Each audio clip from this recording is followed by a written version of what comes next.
Ah.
Hello and welcome to another exciting episode of the Super Bunny Hub Super Sad Poverty Streams, where I have to constantly remind everyone that I am not suicidal and have a cautious disposition towards hazards and accidents because I'm indirectly involved in a big money real estate conflict. I'm also trying to enjoy Signalis, and I do happily want to report that last week's stream, it was really just the first day. The first day's stream, I feel like my Signalis phonometer was a little lower than it wanted to be, a little lower for me to feel the magic that everyone else was feeling, but it has gradually picked up since then, particularly after turning on tank controls, and also thinking in the shower for a few days about this Philip K. Dick Soma sci-fi android horror about post-human androids going crazy because they are feeling weird irrational tendencies to play horror game routines over and over again like a ritual. We're gonna load the rot front bedroom 13 hours and 6 minutes in. I'm a little mistrusting of that timer count there, but anyways, aesthetics throughout the whole game have always been gorgeous. Flashing blue lights outside, but it's the building across the street, not ours. And we seem to be in a 90s themed area, if I'm not mistaken. I mean, look at the carpeting. Look at that Hotch and Kessler ass MP5 that Neo uses to shoot up security guards in the Matrix. Look at this late 90s Windows 98 looking UI interface. I think we are in a remake-themed area in a game that is very much an homage to remake. Impressions have been pretty high and positive since bumping up the difficulty, and so has immersive factors. The one and only complaint I still have from last week, boy oh boy did this get me, is the backseat fucking gaming on Twitch. The backseat gaming on Twitch is fucking insane with this one, guys. We gotta rein it in. There was a gag that got spoiled for me. There was a false ending fake out that I would have stumbled into quite naturally and organically and had a very unspoiled virginal surprise when encountering. But my peripheral vision whipped over to the Twitch chat that I have displayed on my smartphone and saw a message talking about how I just was veering away from the way they wanted me to experience the narrative surprise twist. In our defense, what is this? Someone's defending. You stumbled upon it, but then canceled it out by quitting to the menu. LOL. I don't think I... No. Okay, listen. The order of operations, the way it worked, there was a fake ending. You do hit a fake ending. I reloaded the save game and confirmed and rewatched that there is a fake ending. I immediately wanted to start a new game because something felt weird, and I also wanted to test what the new difficulty and accessibility options would have felt like anyway, and that's when I would have started to raise my eyebrows and picked up on something that's sort of weird. So new policy for the stream this week. For this week, we gotta rein it in. Actions must be taken. Preventative measures must... What words can I say? Can I fill the time while pressing the button here? Preventative actions must be taken and procedures must be enacted upon in order to achieve social harmonic bliss in a state of immersive... Okay, we got the chat loaded on my smartphone. I'm turning my smartphone around The one source of light I have in front of my eyeballs right now. Unfortunately, there's 3 of them. There's a power LED on the webcam. That's a little distracting, and then the like an RGB gamer LEDs on my GPU. The case is open on my computer right now because the fans are overheating because of the fire particles and Airbnb issues. But I need to shut up and try to remember what happened in Signalis. What was the refresher on the story so far?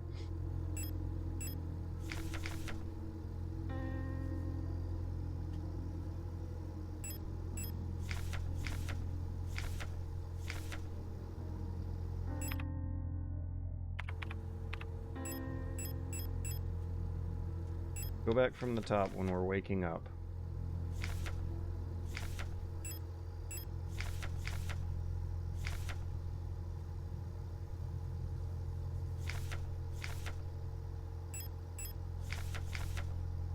Huh.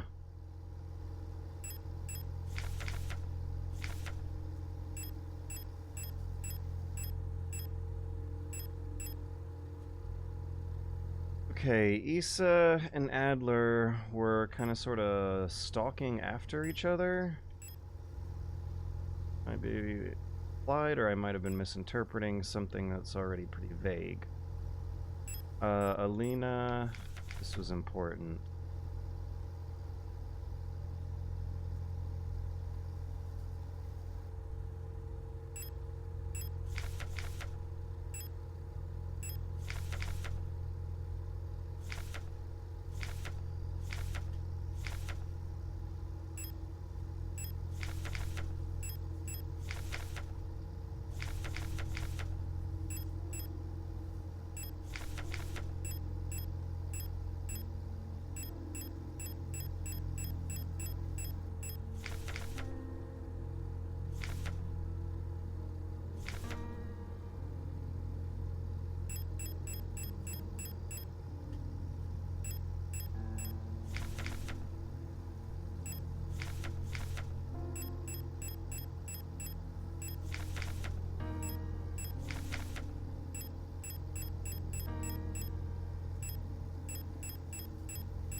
Okay.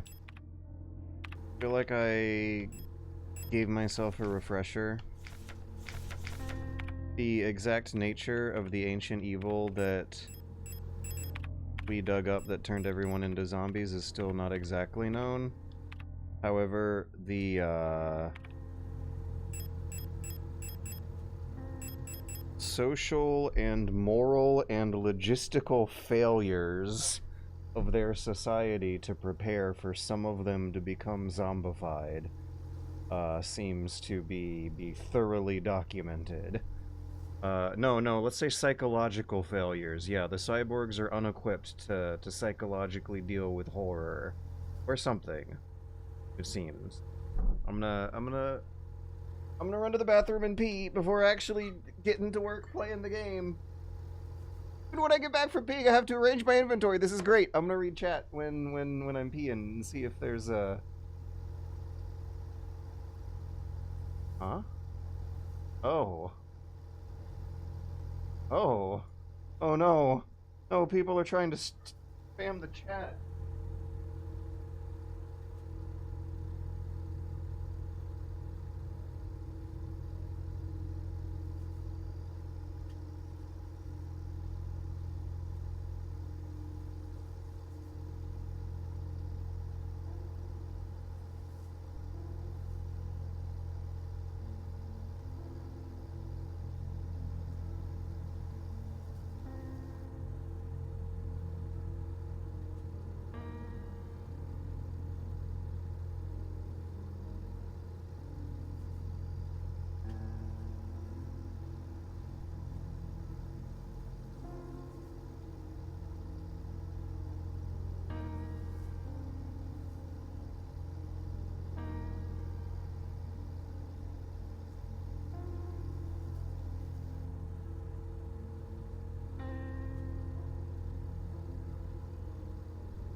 Oh, wow. Wow. Wow. Okay. Am I back? Am I equipped for horror? I look like it. How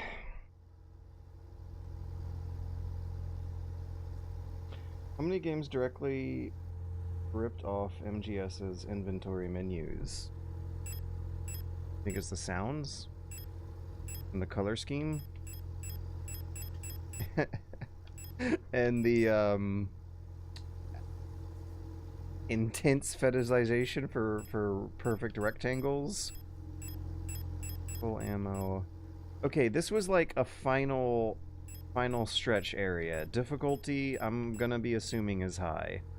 We only have one shotgun round. But the shotgun might be kind of useful. Those other weapons in my inventory are a little overpowering for the regular ordinary monsters that might be patrolling this place if this is like the RE lab, like a final area before the final boss. Photo module and flashlight. Those take don't slot. Auto injector, thermite.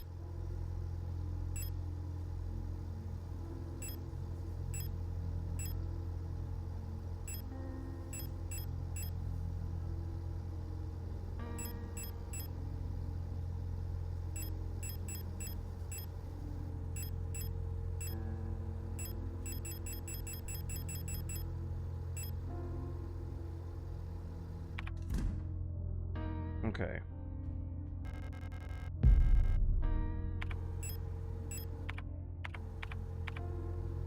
Health is at warning. While I'm here next to a save point, I wanted to see if the repair patch restores a small amount of health over time. Okay. What is the optimal healing strategy? Instantly restores a large amount of health. Restores a medium amount of health instantly. Small amount of health over time. If I want a large amount of health, but I have time to wait, what do I pick? I don't know if there's an item on the menu that fits that I have a demand and there is no entrepreneur in the free market trying to fill my niche, if you know what I'm saying.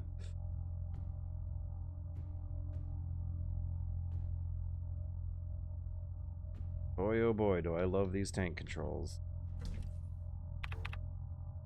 I love having to cautiously think about geometry of the room more than I would have to otherwise.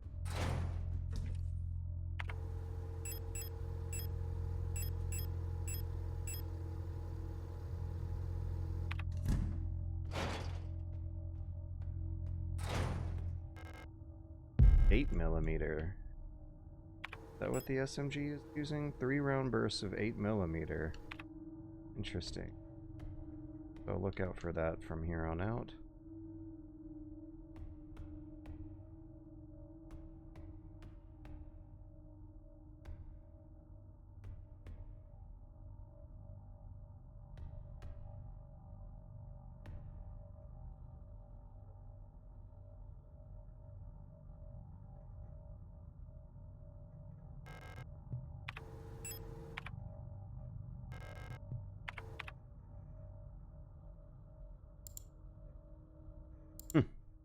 Oh, look at this dithering! What good, awesome, wonderful dithering. Are there dates on these things? Guess we'll go from top to bottom.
Can we take a photo of the monitor?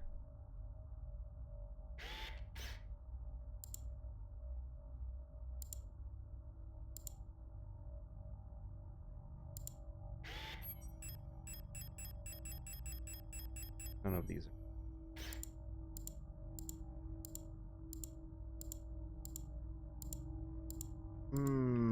Let's take a photo of numbers. Yeah.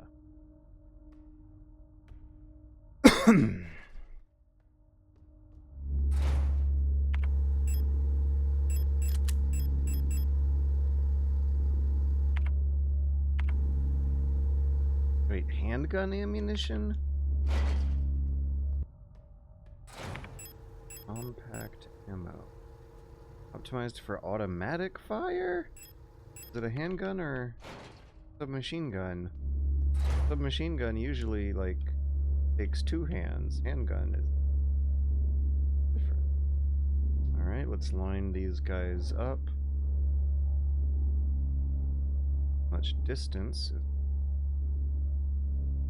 for our pie slice.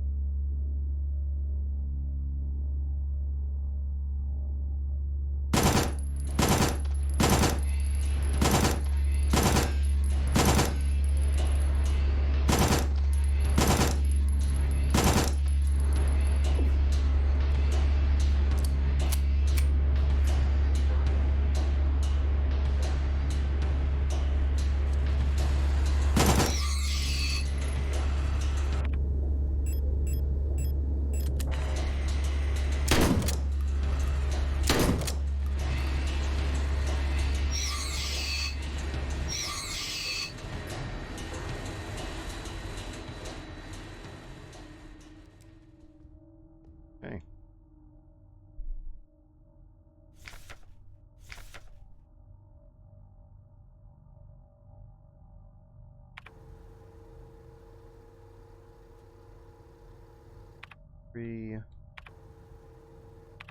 The players might actually come in useful here. I'm tempted to turn around right back to the item box.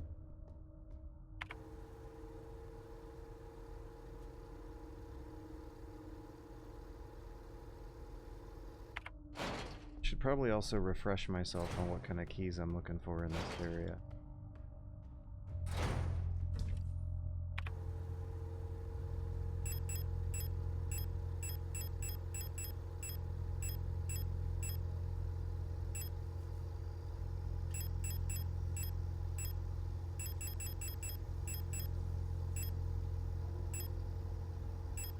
We'll use the auto injector now.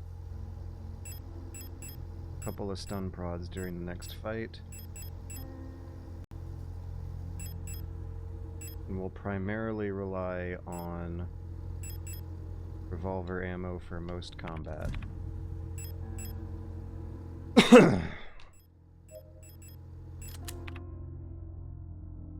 Oh, we also want to burn the bodies and then save. Let's burn 2 of them, not all 3. I think I could sneak past or outrun one of those monsters if it comes back, but not all 3.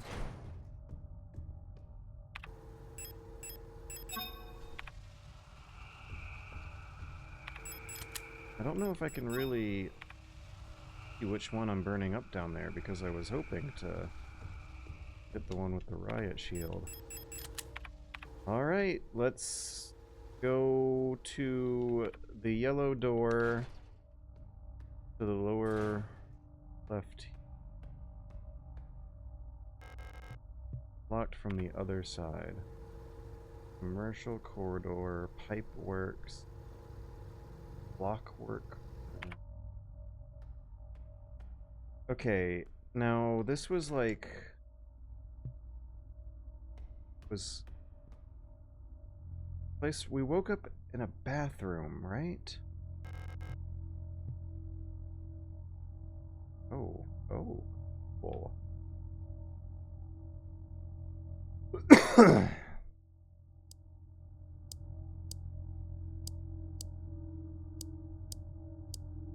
Are these moon phases?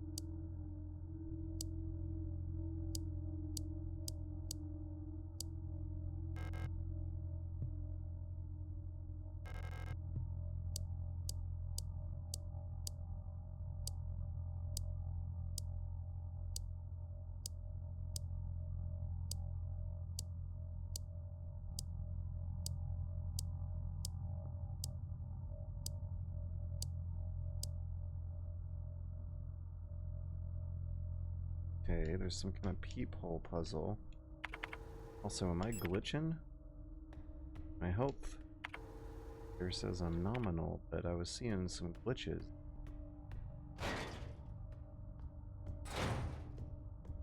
Black squares flashing in my vision.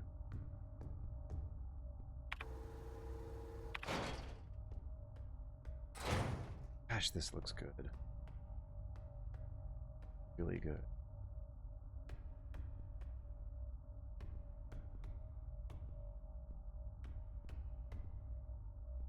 Oh, it's the painting.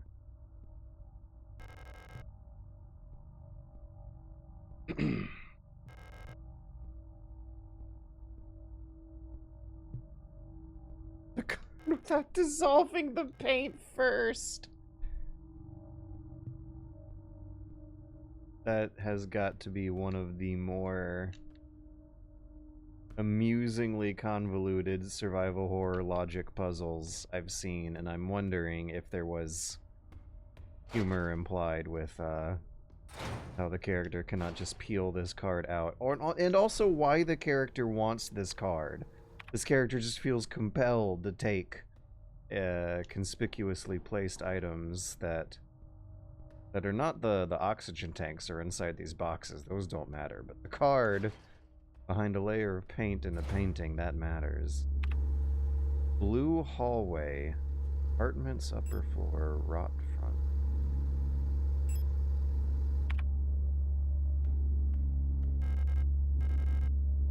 Oh, 5-1. We're coming back here. Can I make a run for that door in the lower middle?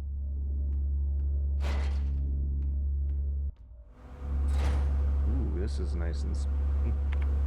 Do I have the ammo for this? Dark apartment, blue hallway.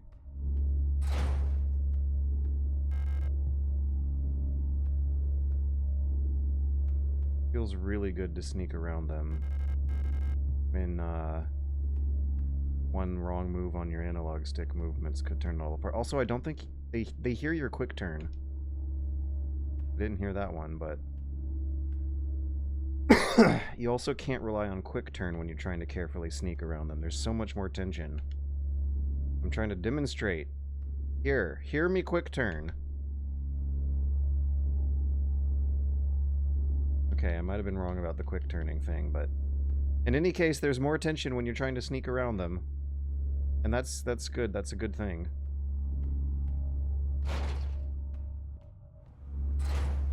Oh.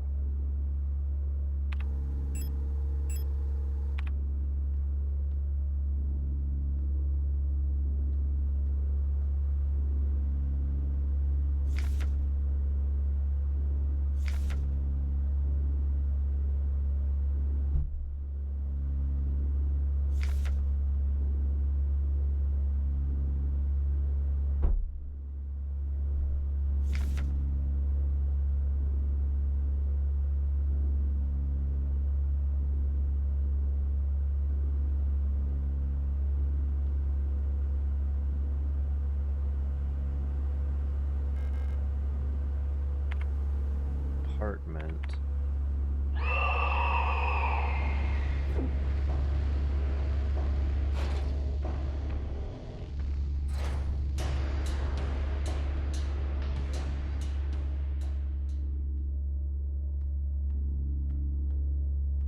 Probably will have to bring lots of ammo with.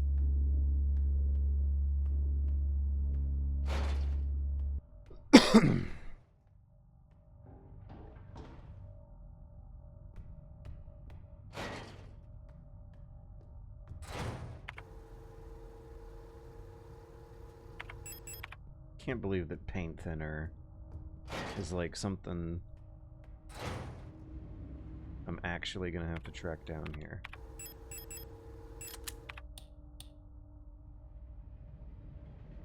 Trying to show us something? God, this is good. Oh, that atmosphere! I think I like this zone better than the others so far. There just seems to be more detail in the environments. Ah! Also, I've probably 50% of the deaths I've had in this game. Press any button to reboot replica logic. 50% of the deaths I've had in this game have occurred in this zone.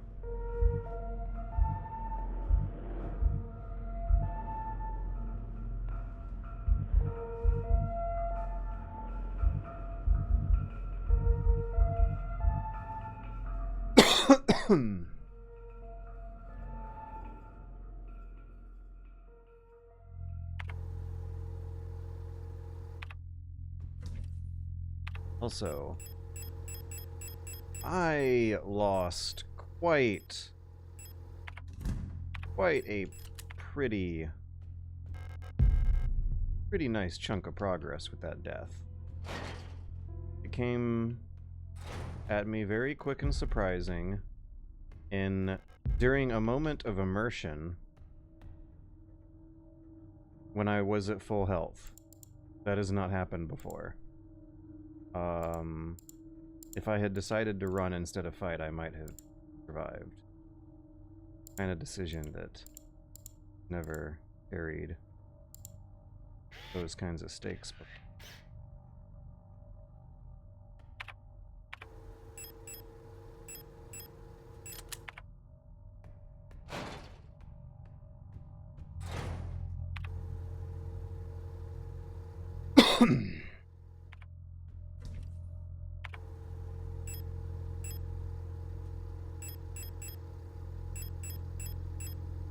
Let's make our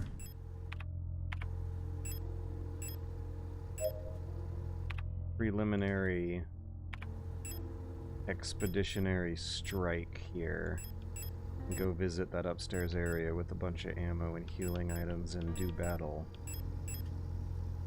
I know ahead of time what's there. Gosh, we're even gonna have to kill some of the monsters downstairs on our way up.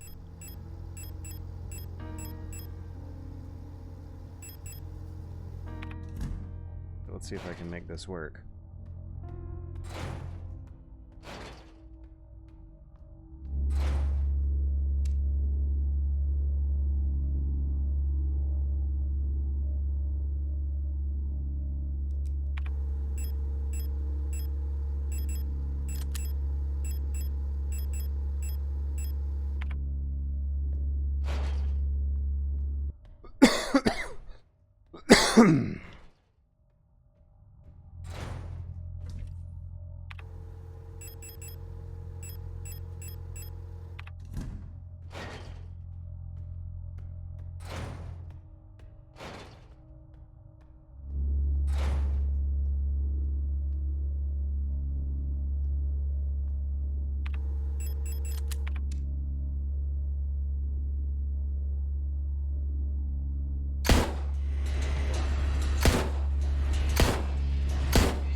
Yeah.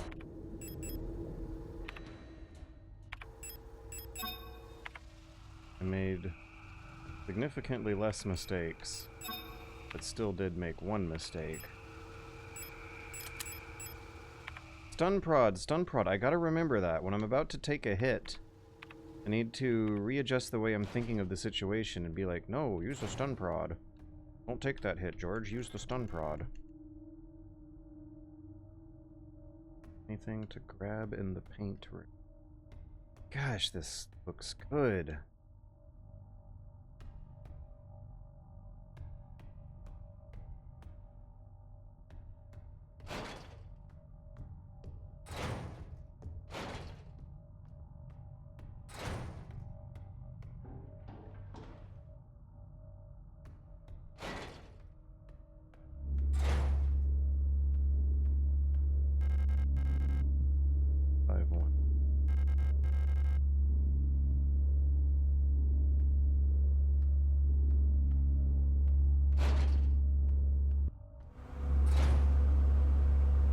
have the ammo for this now? I have the stun prods for this. That's how I need to be thinking.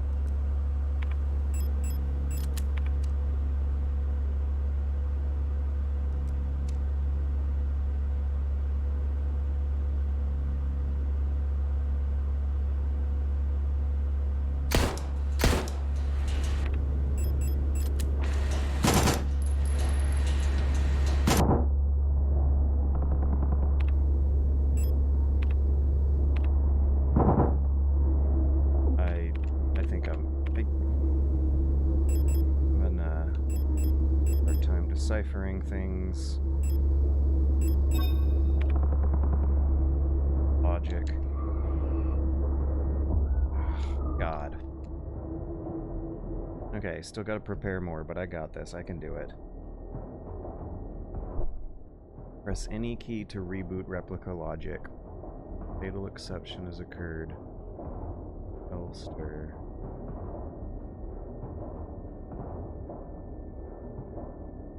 There's something going on with that B-sod. Okay, whoever is watching this, and whoever's watching that cares deeply about game design, right? So the game was too easy for me earlier, for me to really feel this kind of sense of narrative immersion that I've now got.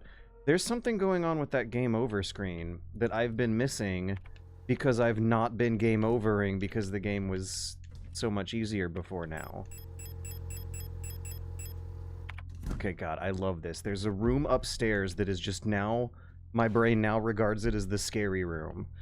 There's a mysterious scary room with so many monsters in there that I'm really gonna have to try my darndest to get up there and fight them and survive to be able to explore it. And my brain has already started making more interesting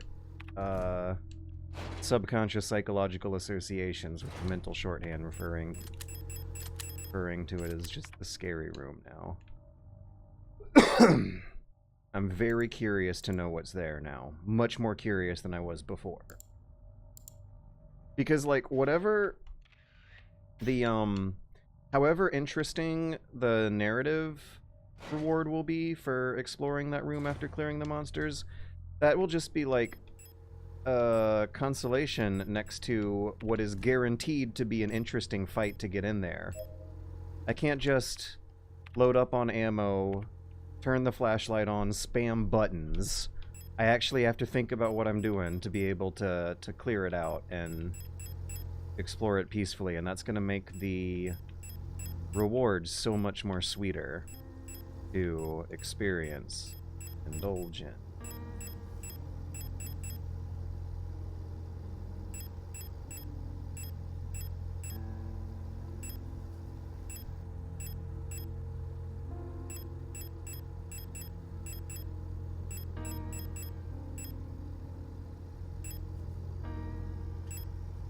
Alright, we can't fail now. We're bringing out the whole arsenal. Wait, except the revolver! One of the most cool things. Bear spray, stun prod, 3 of them, thermite, 2 of them, shotgun, 1 of them. Machine gun. I guess I can trade the ammo for the revolver and come back when I'm reloading. Yes, yes, yes. Alright, now let's do this. 3rd time's the charm. I feel so invested. Time, resources, I have spent in order to earn. There is a sound economic logic even to the pacing of survival horror gameplay experience. That's neat.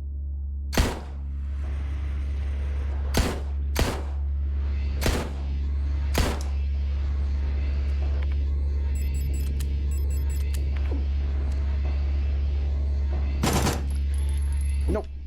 Wrong. Yeah.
worth it? Taken so much damage already, and I'm about to go into the scary room.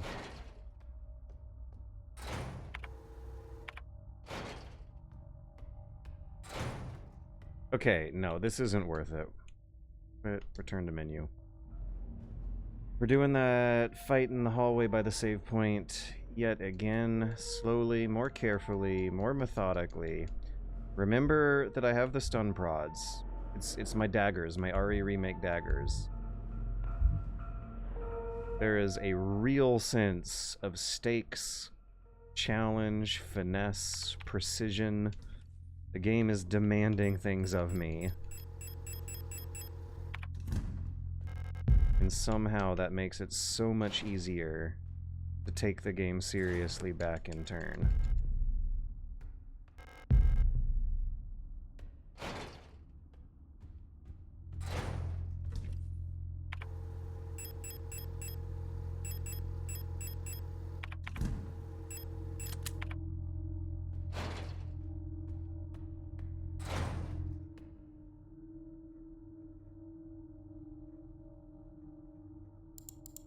And I actually might want to overwrite my old save. After deciding which weapons and healing items I finally want to be taking out there. Once and for all. Warning. Warning. Is warning worse than caution? The subjective verbs or subjective adjectives are killing me. You know what? Let's bring 5 of them. Let's bring 3 of them. We're going to be killing a lot of monsters. Use that repair spray now and the auto injector later. That might be a better strategic decision. Still want 2 of these thermites. Actually, I don't want to bring them with me, because I can pop right in and out of the save room to use those without taking up a slot. Shotgun, I think, has an extra bullet in here, and that comes in handy during the fight. Ooh, ah. Okay. I'm going to go to the bathroom and check on chat while I'm in there, and I'll be right back. I sure hope no one backseat games me in the bathroom. Look at how much more time I am spending biding my time, preparing in the safe room, not wanting to go out. That's good. Good.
We are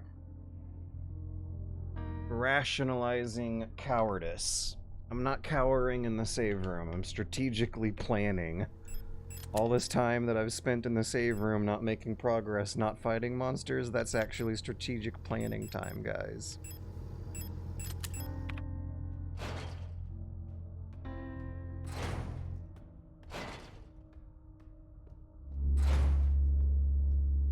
Use the shotgun on the Falky at the end. Falky is the one with the shield, right? Why? What? I don't need to know. I'm just biding my time again.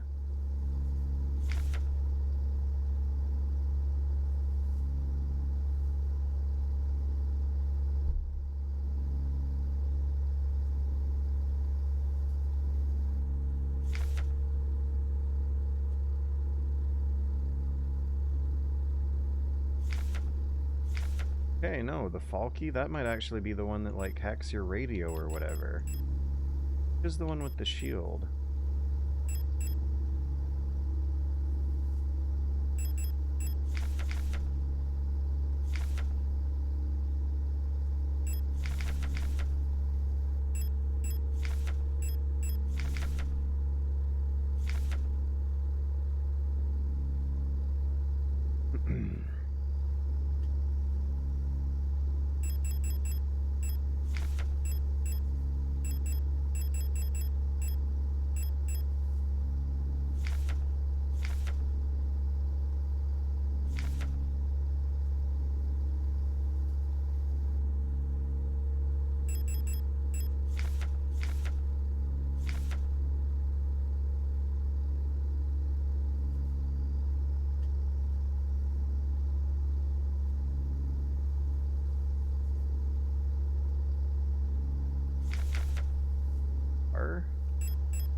This is one of the, like, earlier diary entries you pick up in the game.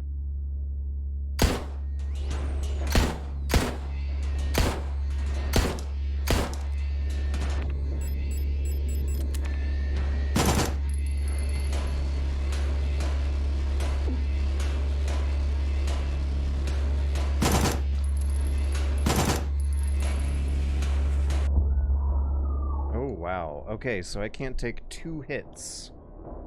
I'm not allowed 2 hits. Another thing I'm realizing, change decision midway through the fight. When they get down, they don't stay down for very long. I feel an incentive when they're down on the ground and writhing to run over and kick them. Potentially walking into the attack radius of another monster ready to go, ready for me to do exactly that. So, like, I have to distribute the damage at certain times, at certain places, so that they all fall down close by each other, that I won't have to walk... Yeah, so let's start the fight with a shot to the, Starling. Look, I never had to memorize their names before! We'll begin the fight with a shot to the Starling and distribute the rest of the ammo later. Boom. Boom.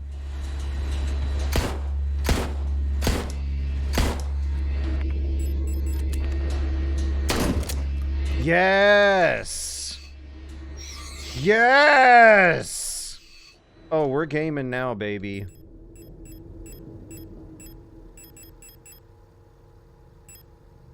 What? I didn't have to use any healing items. Okay, we're gonna come back and use flares, and then come back and reload. And then I should save. Wow, this is awesome. That save now feels like a reward. I deserve to save after that. That went... Also, there was like a real sense of, progressive improvement. Every single time I died and reloaded that fight, it went a little better until that time when it went really well.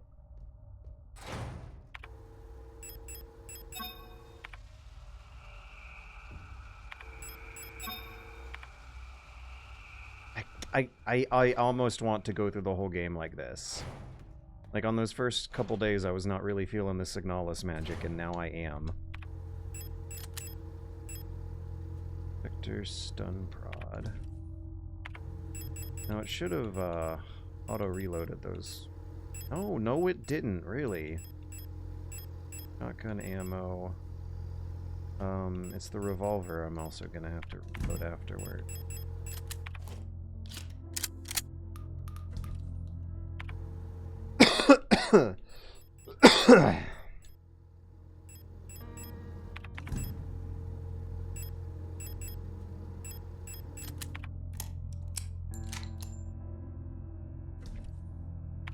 You're doing resource management.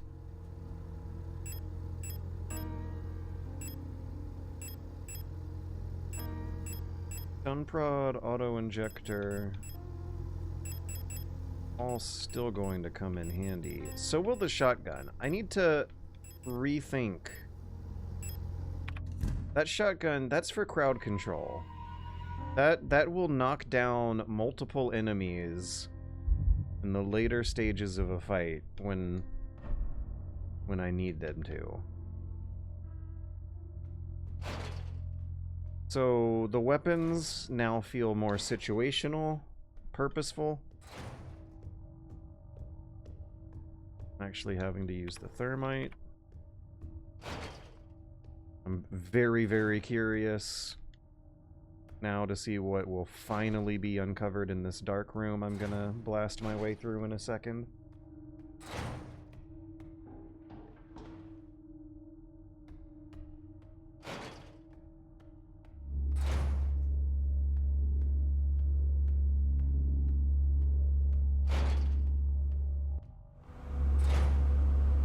Okay.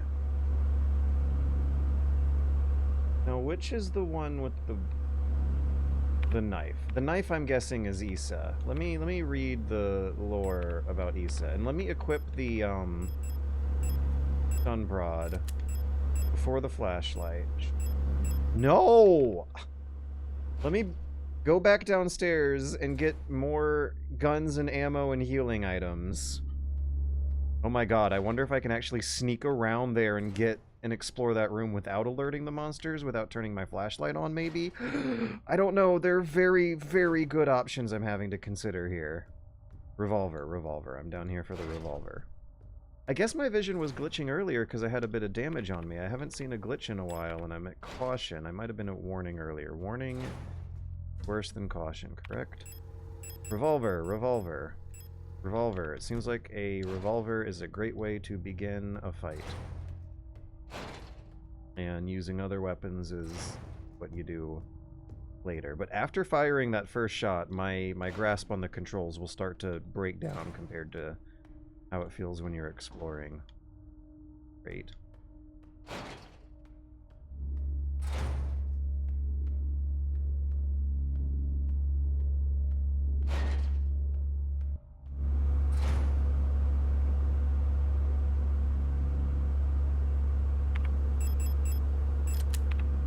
Can I turn it on in the corner without alerting them?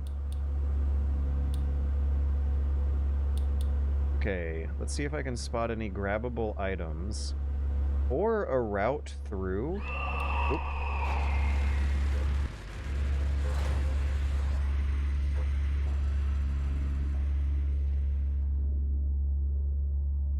Oh, I also wanted to read the flavor text about the monster with the bag head looking thing going on.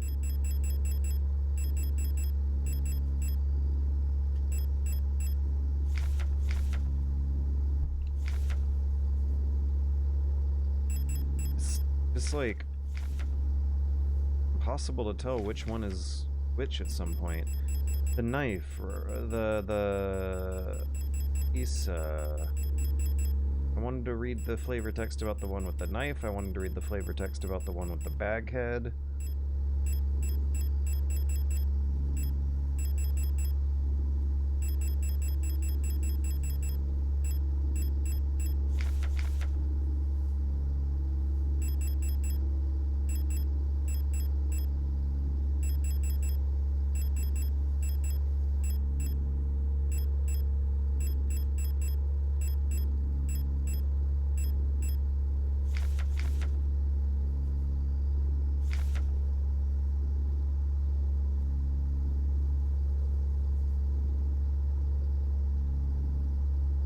The one with the knife?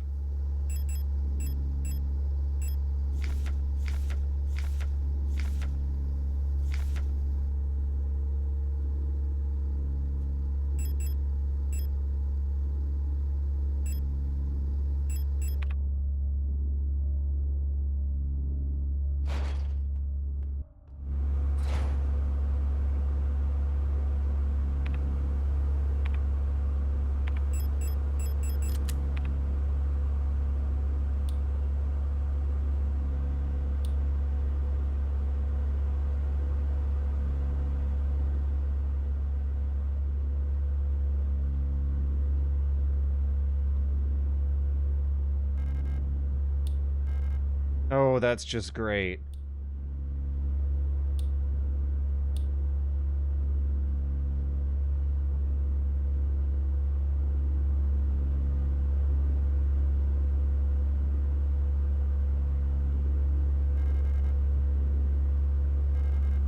I can't press the interact button on anything while it's dark.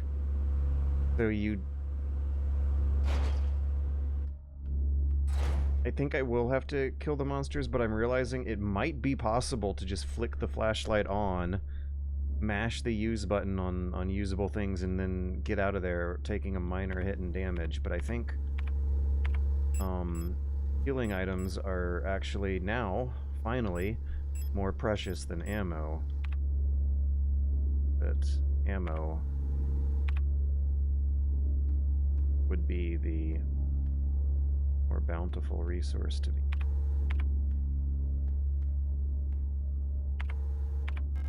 This is the 0512 key.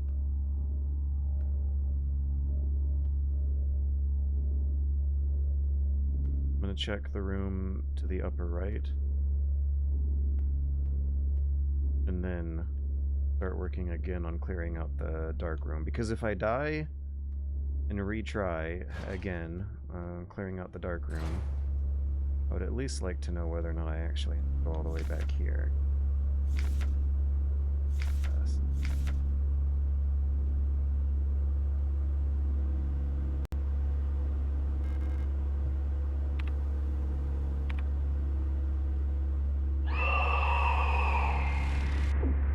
Valve handle.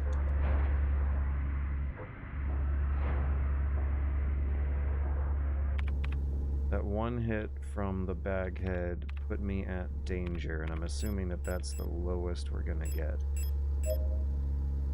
Danger now is nominal.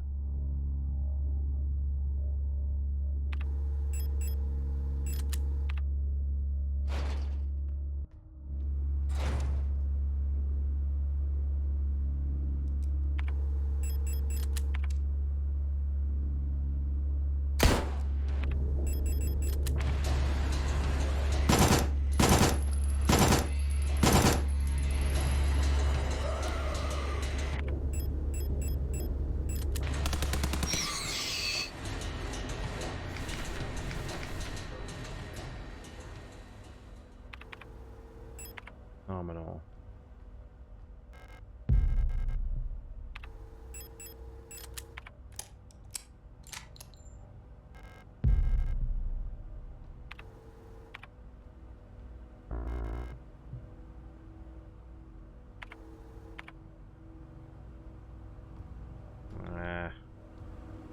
Could have chosen not to pick up the ammo.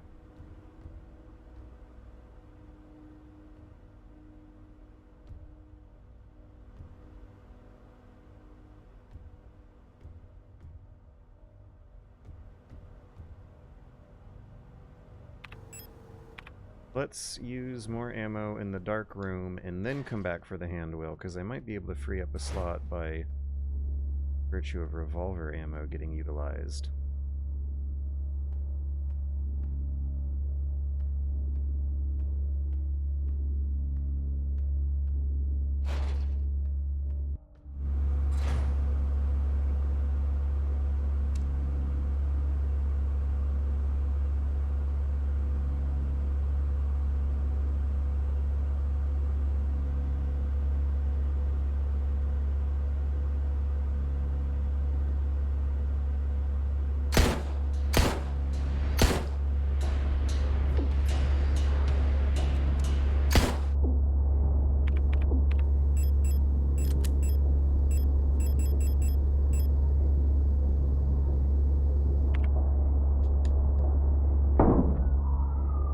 I forgot about the stun prods.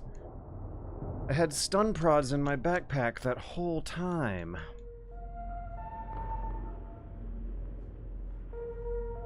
What can I do to not forget about them? I think using them successfully a couple times will do it. Okay, let me remember to begin the fight by shooting at, what was it, Starling. Starling with the shield first. Oh, never mind. They're already dead. Don't gotta worry about it. Okay, let me remember to begin the fight by thing.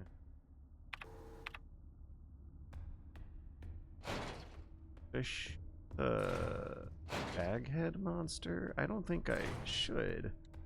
Because the one with the knife is closest to me is the one who keeps actually successfully landing a hit.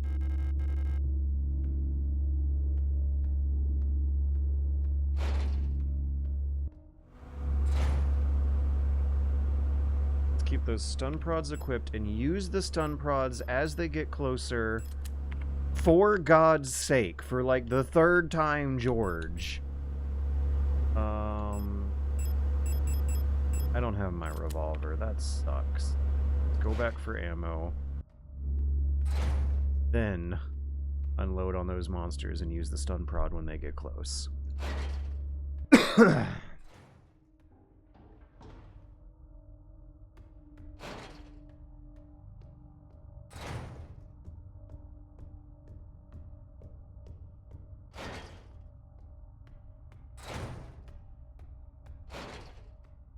I really, really want to replay this game over a weekend instead of 3 weeks. I want to binge it.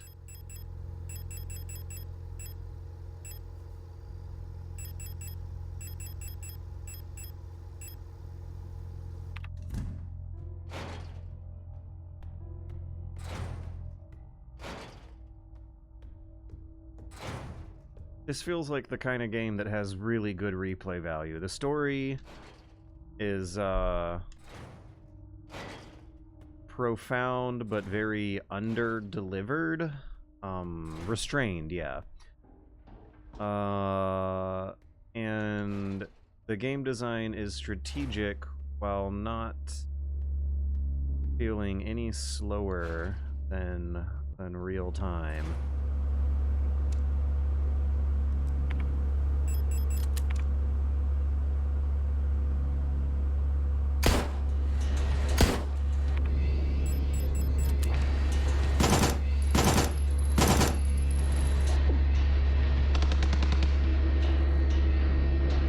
Which way am I pointed? Can't see shit.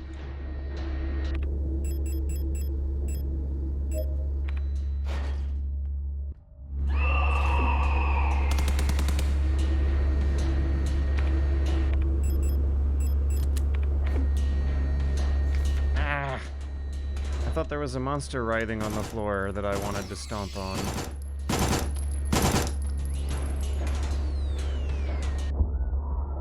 Damn.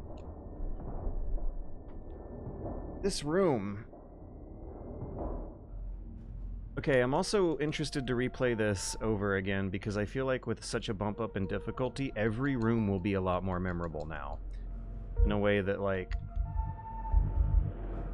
that I have MGS3 and Resident Evil Remake, good Resident Evil games memorized, where every room is a puzzle. Because I'm going to be thinking about this dark cafeteria room for a while when I go to bed tonight. I'm going to be thinking about how much better these fights could have gone. And I bet if I started the game over again and noticed it go way better the second time, it would feel good. Gunprod 3, auto-injector 1, revolver 5, shotgun, submachine gun. What is missing, really? I guess healing.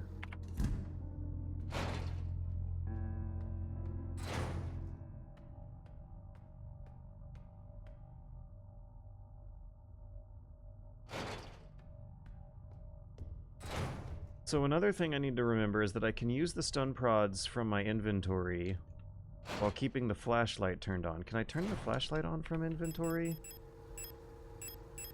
Yeah. During the fight, I was trying to use those things while time was passing in the game. I need to think of high-level Metal Gear Solid logic, where when you bring your inventory menu open, time has paused and you can almost think of the game logic in a turn-based pacing rather than real time. Yeah, so let's go through here. I just saw a glitch that freaked me out in the left of my peripheral vision. What's my health? Caution. Prod auto-injector.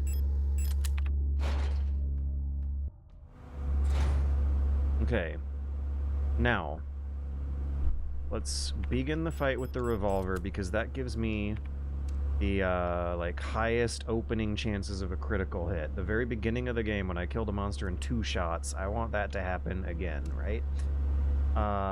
We have 1, 2, at least 3 I can see that are gonna rush us as soon as I start blasting. There might be a 4th hidden in the shadows. I think I should turn the flashlight on with LB as soon as I start blasting. Not really seeing what I'm doing, and more importantly, where my character is pointing at. That's been a problem. No! I should use it in the menu when I start blasting. And set the stun prod to my LB, so if I panic and mash LB in my panic, I'll get something out of it. Okay, we're going to turn the flashlight on as soon as I start blasting. We're going to start off with 2 revolver shots to the one right in front of me, then a 3rd revolver shot to the bag head to the left of me. Then we're going to switch to the SMG and start blasting as they get close and stun prodding as they get close. 1, 2, 3, SMG. No, 1 flashlight, then SMG. 1 flashlight, 2, 3, then SMG.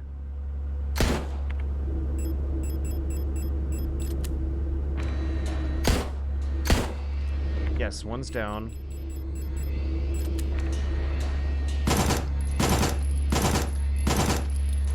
Stun prod. Wrong button, George. Wrong button again, George.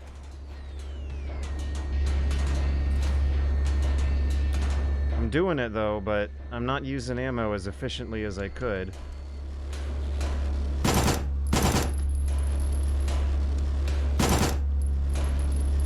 Use the stun prods, George.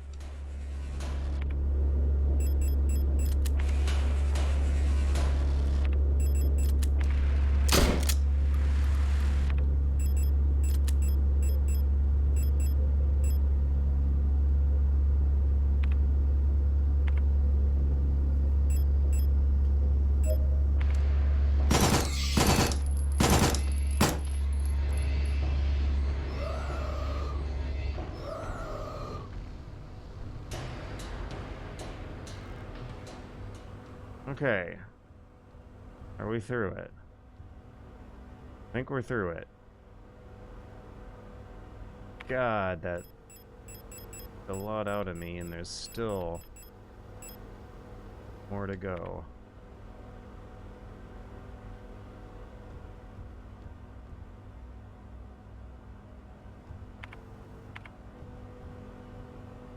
Dark apartment. Were they having a buffet? Developing tank. Are they developing photos? Container for developing photographs. This label indicates the undeveloped photo.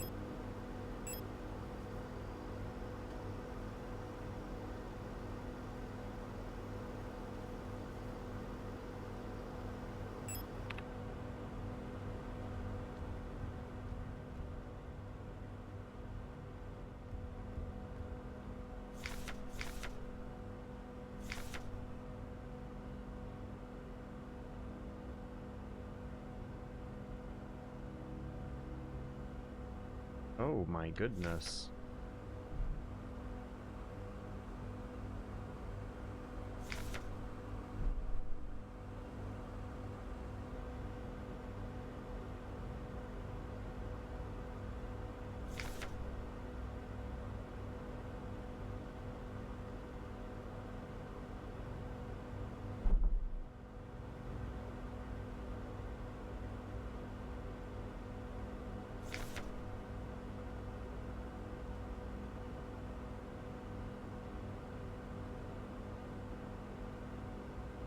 Begin to show clear signs of individuality.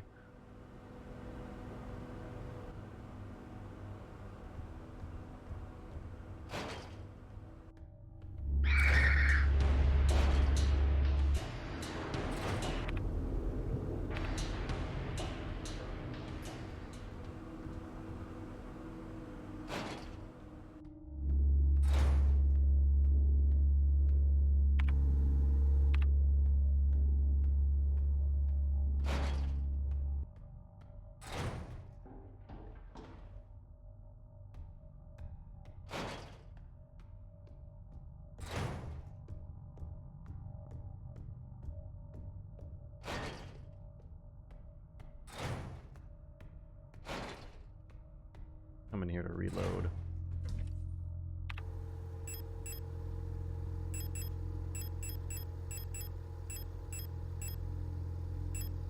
I ain't got shit to reload with. Holy cow.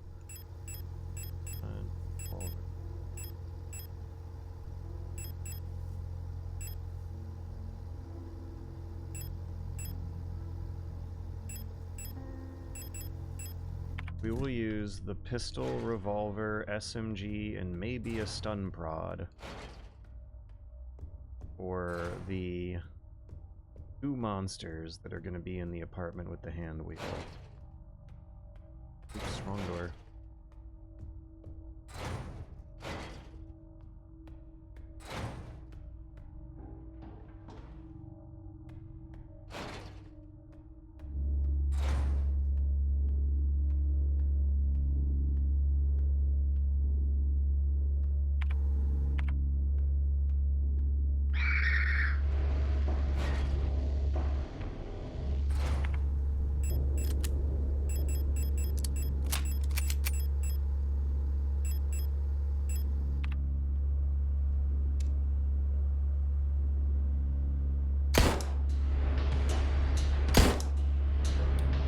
Raw!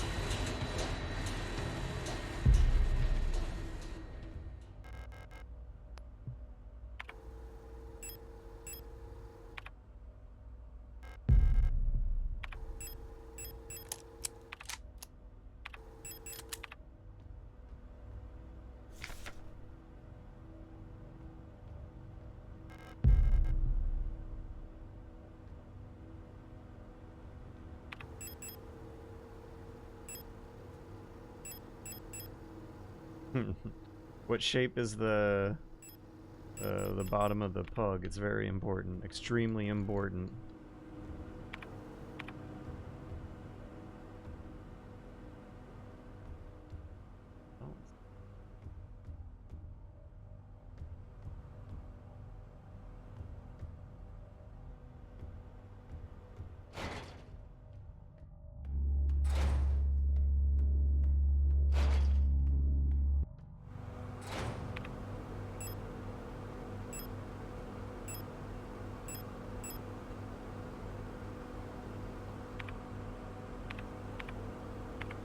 I should just get in the habit of activating the tools from menu instead of with LB. Oops.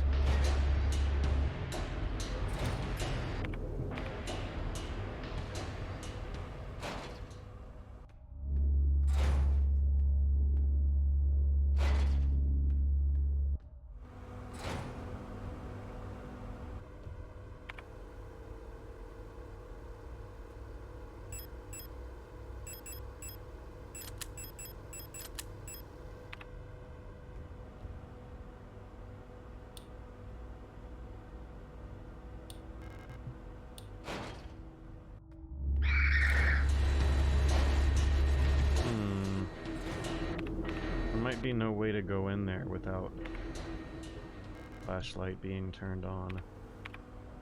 So it's Starling with the riot shield. They have a friend. Go, go, go, forward! No, the way is blocked, the way is blocked. Shit, shit! Oh, I died. Jeez. Stun prods! Stun prods! I should have used the stun prods. I have the stun prods equipped. What am I doing?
God! Alright, alright. That did not go well enough to commit to it.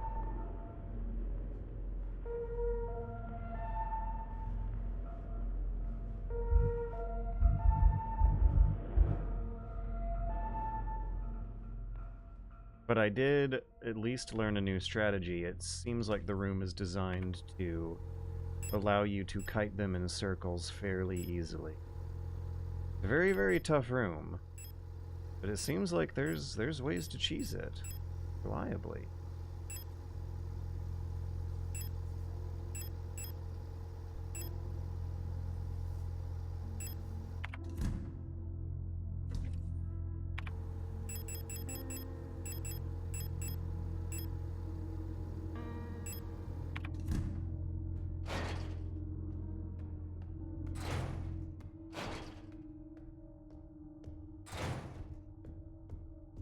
Also, I love our ripped fishnets look that our character is wearing right now. It's the knees popping out. That's some good memories of what it was like going to high school in 2003 in the USA.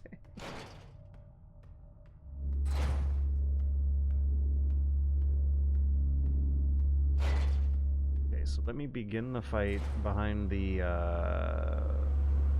table. Photo developing table. Let me begin the fight by distributing the highest power shot to the highest power mod. This one. And let me use the menu for those tools and not the LB button.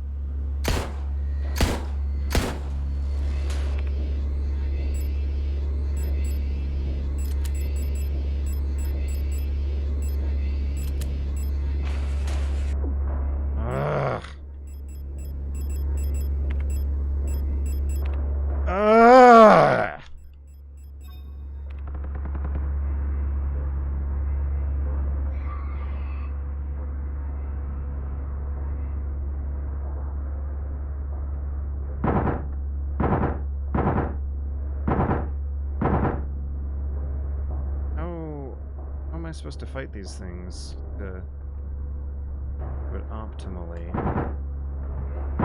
Like, any of the monsters have some kind of weak point system going on? A moment in their animation where they take extra high damage?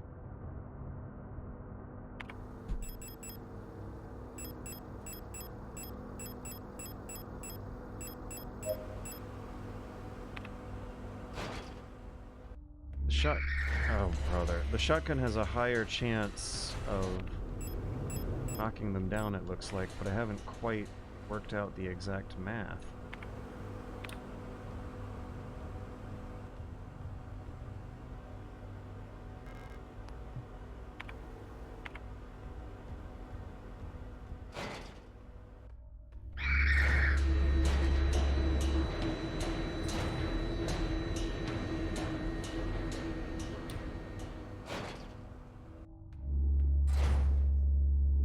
To the south of me is designed to allow you to kite them in circles, but I don't think the room to the east of it.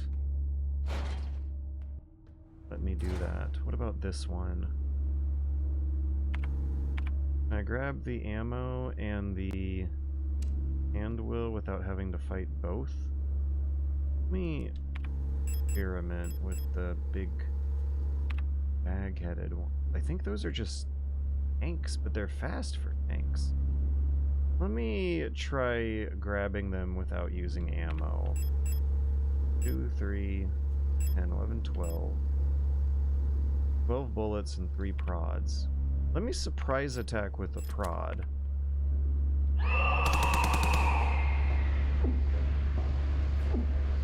Ah! Not working.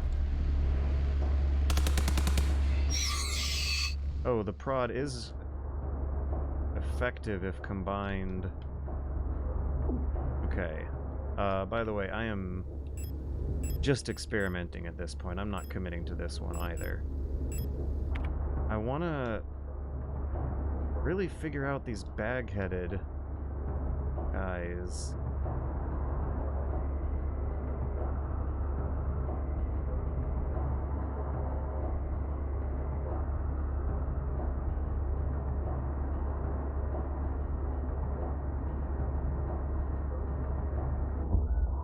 Okay, okay. It's a long distance. It's like a club. It increases their attack range. They're hitting me from a pretty far distance. I have to keep more distance from them than the ones holding a weapon in their hands. So that'll change the priorities. Okay, yeah. There's gonna be one to my character's right when I start blasting in the room upstairs. And I need to prioritize them higher than I have been because their attack range is a little misleadingly high.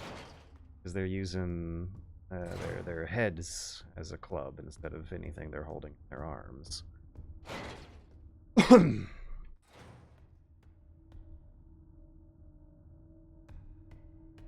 I've made little to no progress, but I'm into it. I feel a lot more invested and a lot more,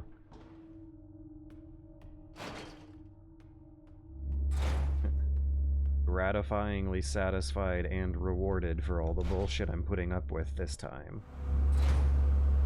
Okay, now where is the one to the right? That's the monster I should actually start this fight by shooting first. There, it must be the red square. Okay.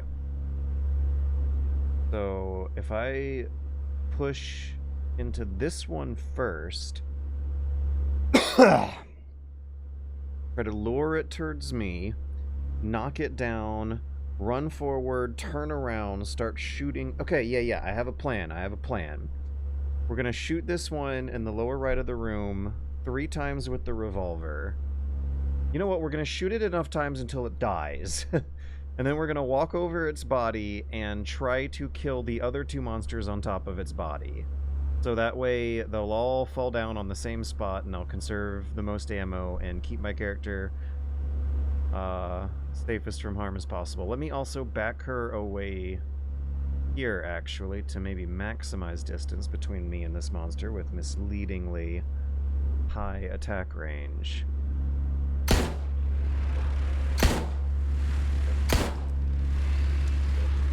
Yes. No. Yes. Okay, now flashlight. Yes. And let's use cheap ammo wisely.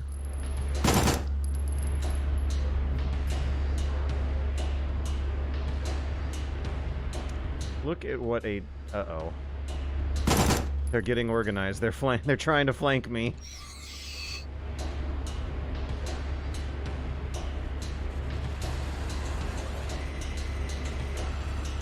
Oh yeah, look at that. It does a leap when it gets close to you.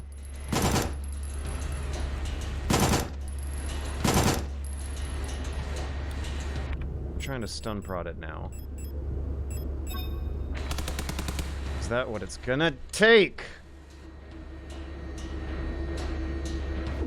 God, it has health too.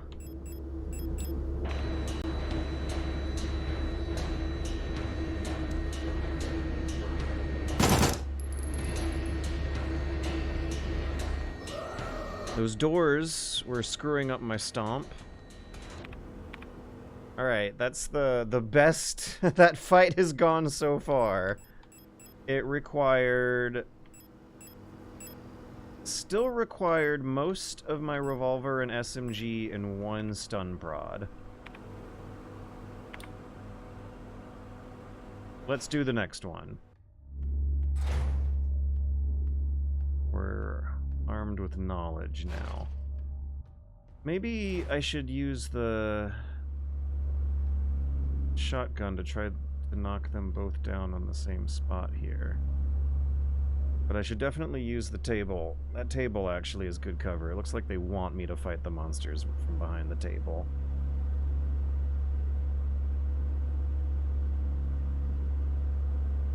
What's my ammo count? 6, 2, 1.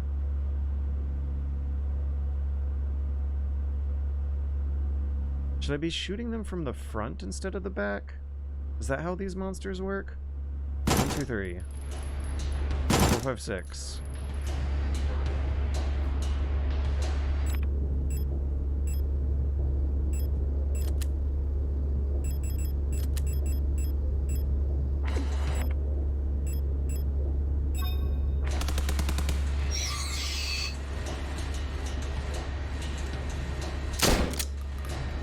Shotgun did not kill it. Oh, come on!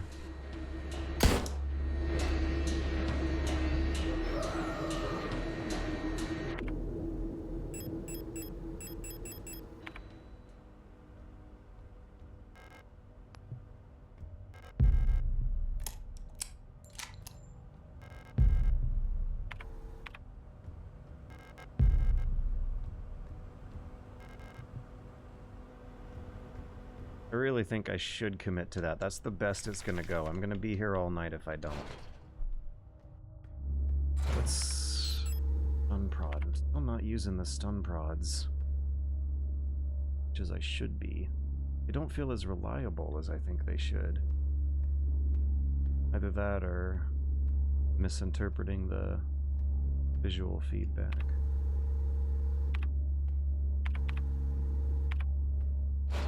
Should I use a repair here? No. Make a dump and continue exploring the area guarded by 2 monsters that look like I will have to kill them. And I should save. I should definitely save. Holy cow.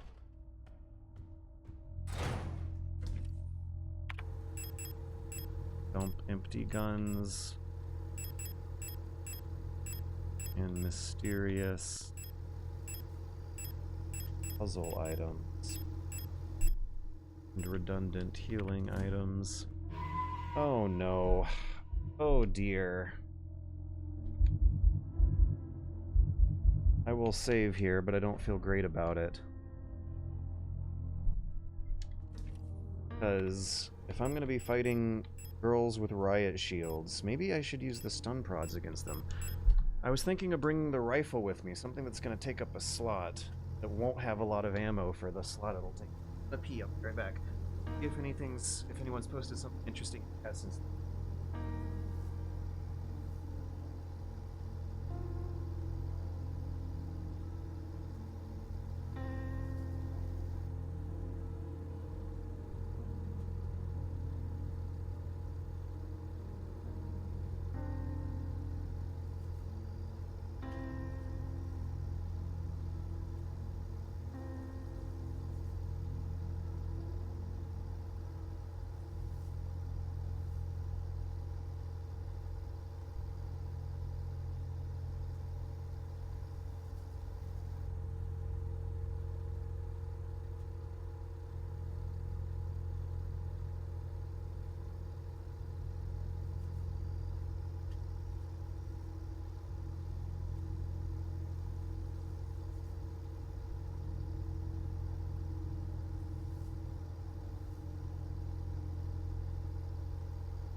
Everyone seems to love how much more intimately the game seems to be clicking with me right now. I'm arguing with my internal monologues and such. Okay, we did just save, right? Yes. There are girls with riot shields, starlings. Shotgunning them in their offhand seems to have been a reliable way to fight them earlier. But I just don't have the resources to do that this time. I do have the resources to prod them and run away.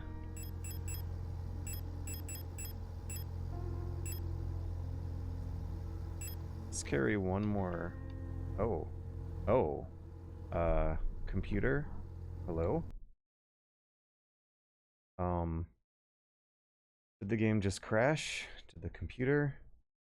No, computer is still working. You've more than earned that save, yeah. We had a freeze for some reason.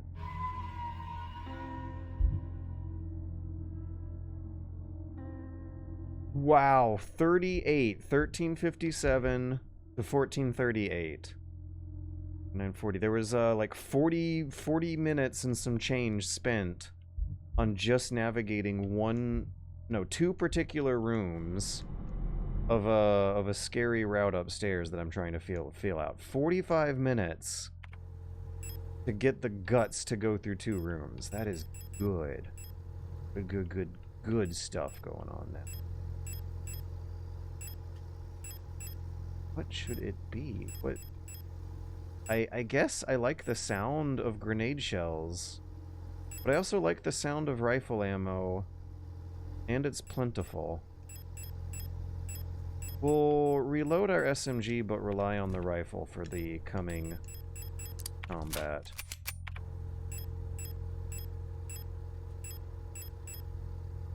Yeah.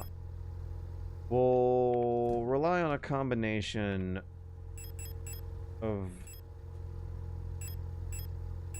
rifle, revolver, and stun prod, depending on range. That doesn't sound very elegant, actually. But the monsters that I'm up against have shields. They're not about being shot with precision from a long distance. They're about slipping under that shield at close range.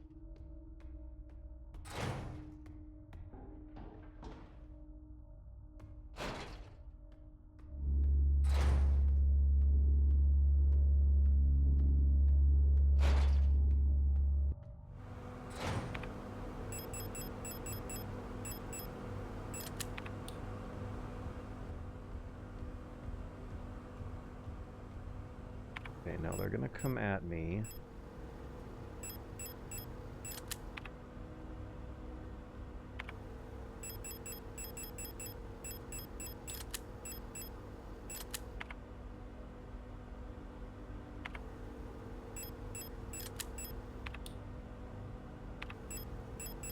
Let's put stun prod on LB, flashlight.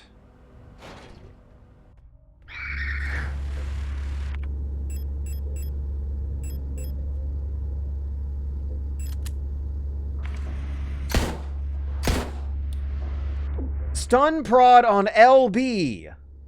What the hell happened? When did I do that by muscle? I guess I just switched it to LB from sheer fucking muscle memory. There we go, yay. Took a hit. Health is bad.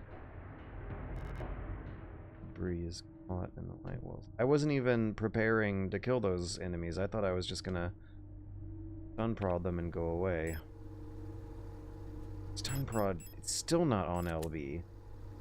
Like, by sheer absolute muscle memory.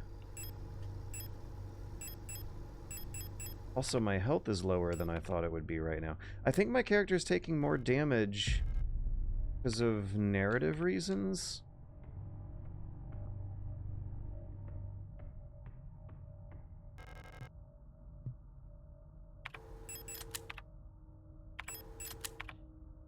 Putting stun prods on LB is messing up tens of hours of muscle memory. Atrium, they're calling it.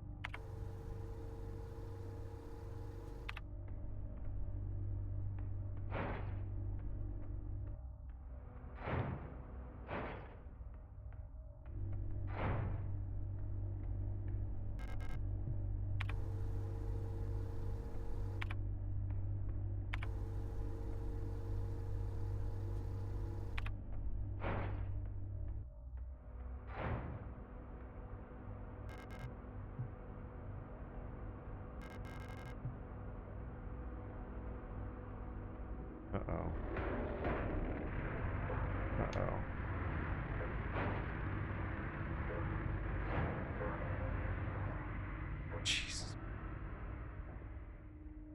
reflection scared the shit out of me.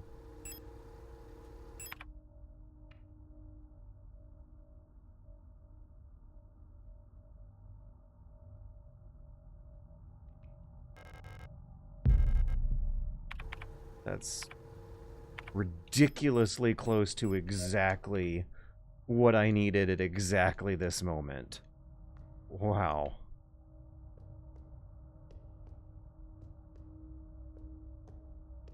How am I gonna get back through there?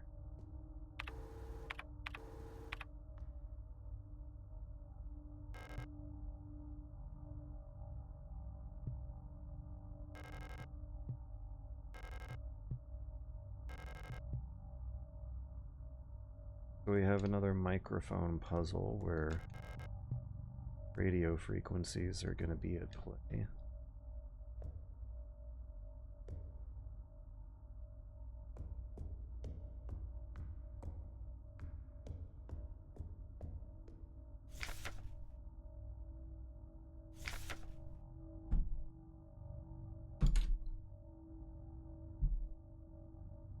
Mean doctor.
I want to keep it on the squishy one for a while at the end.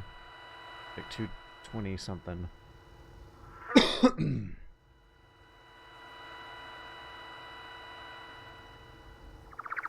Yeah.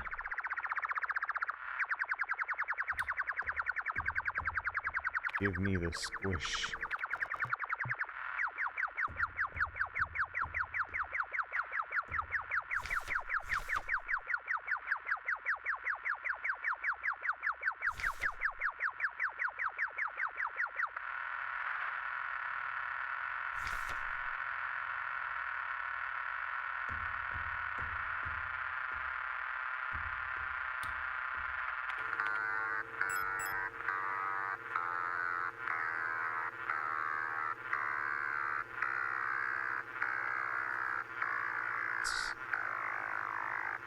So weird.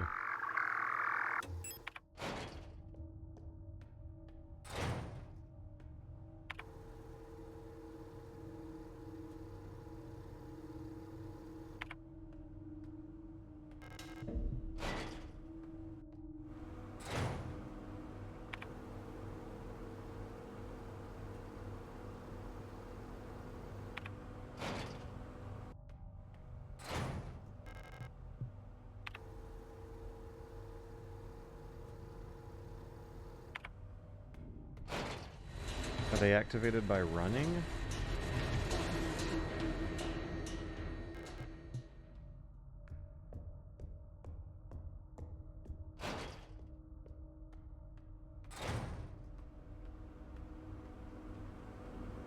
Might be distance I was not running that time.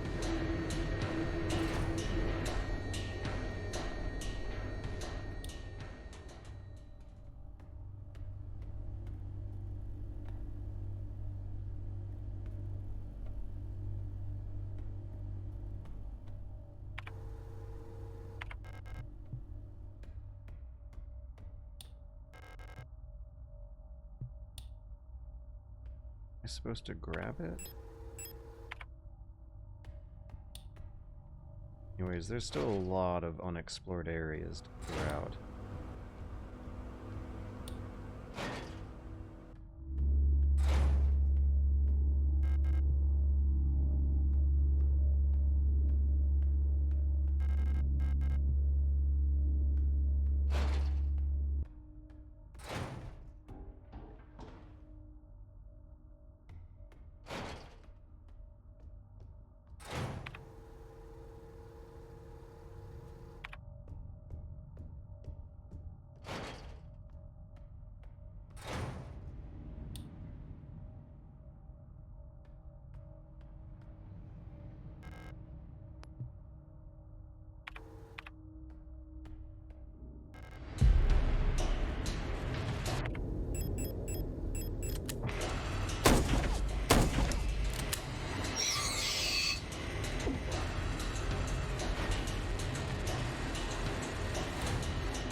Ah.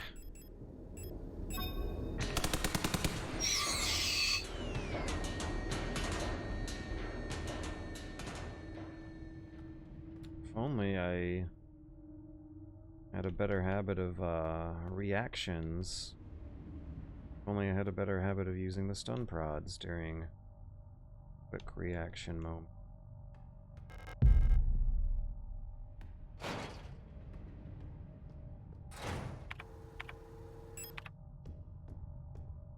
We went from nominal to caution as far as health goes.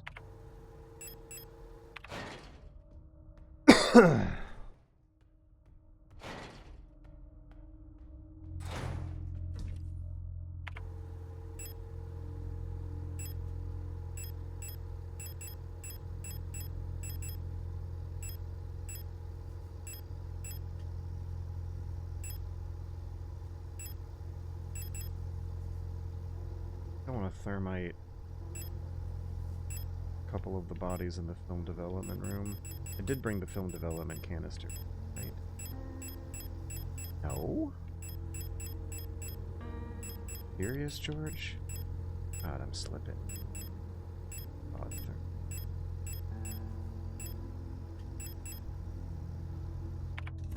Wish I could just auto-reload the guns in that inventory. I'm going to burn bodies in the film container room, because I think I'm going to be in and out of there quite a few times. Ah, wrong door again!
wondering if I just wasted those thermites, because there are also another way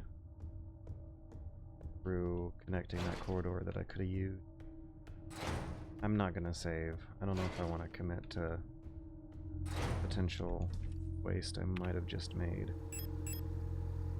Let's keep this stun prod. We're gonna go explore southeast now.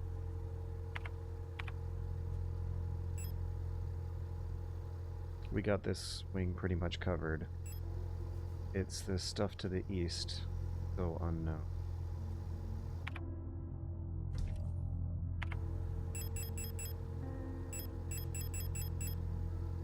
Shotgun ammo. Rifle ammo.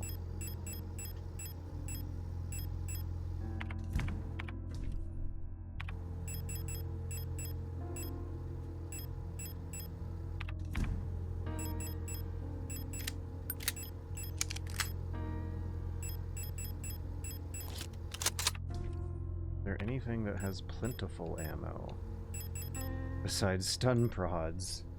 Am I just gonna have to learn how to fight with stun prods?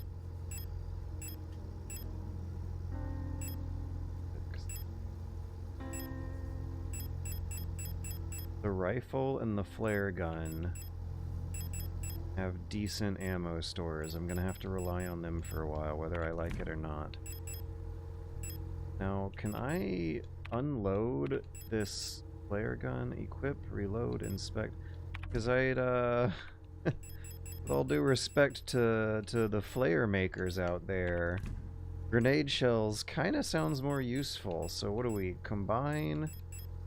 Flare gun, yeah, perfect.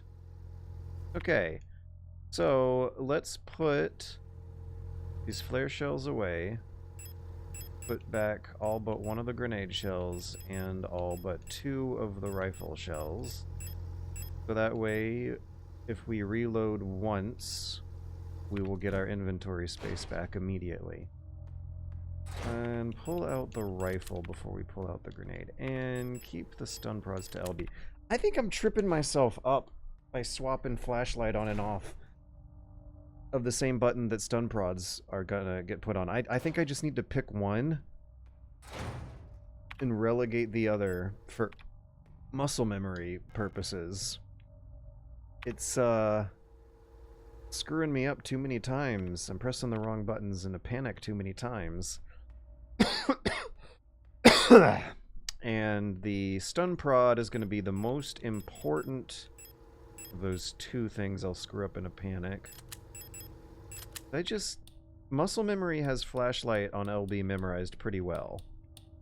But sometimes when I go in a fight, the mental dialogue will be wanting me to mash LB when I'm panicking. Let me just put nothing in the tool slot for a while. I can do it in the menu. It's even faster and more efficient and safer that way, and I should be doing it. LB, LB, LB. If I'm panicking and in an emergency, I should pause and think. LB, I'm going to keep that to flashlight for now instead of the emergency button. I think I should rethink the concept of an emergency button. If I'm in an emergency, I should pause and think about what my next move is, not mash buttons. Should the hand wheel go here? Moon's Mural.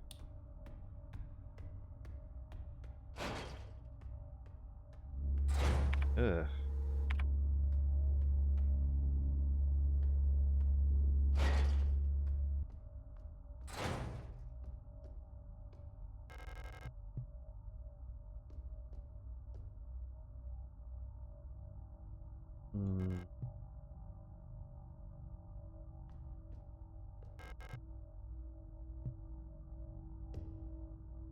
I might have to go into my photograph screenshots. Yes.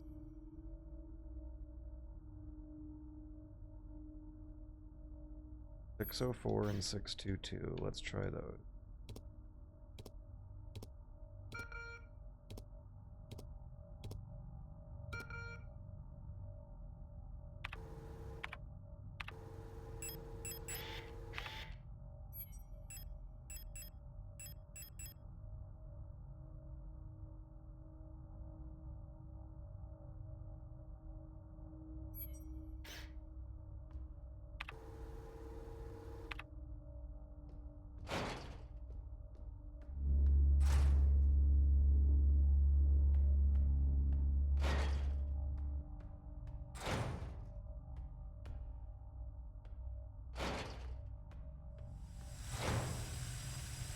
Aha!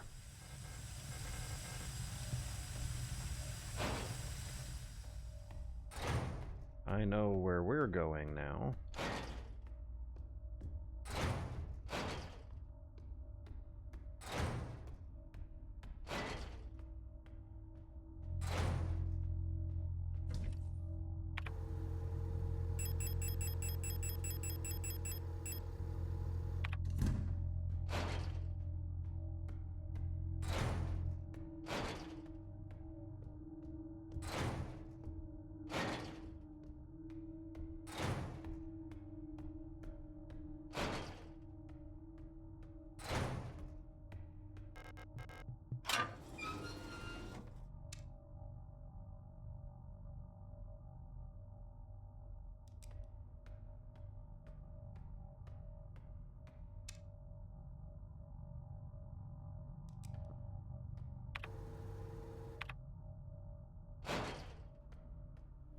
Oh my. Disinfection room. UV light, I guess. Acetone. Use some of that. I got some burnt on plastic on a Dutch oven in the kitchen. Barkeeper's friend ultimately did it, but acetone would have been a way better way to get that job done. Open the lockers.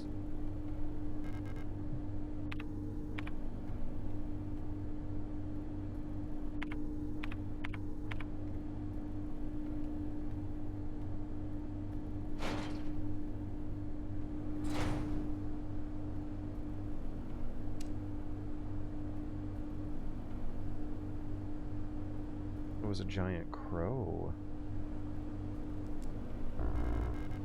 No way. Oh, damn. No, not. Not this time, buddy.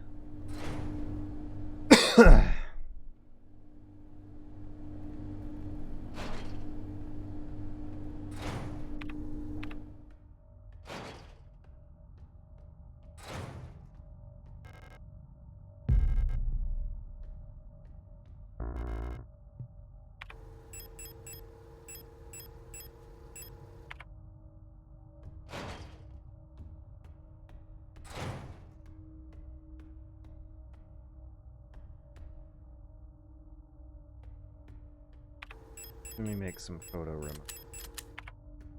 I want to come back here for the supplies.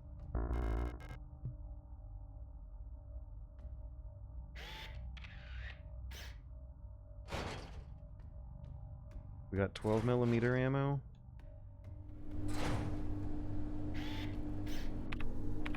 Acetone. Wonder if that's gun prods.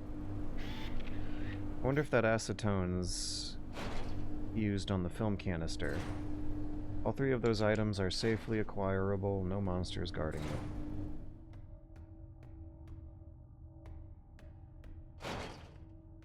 them.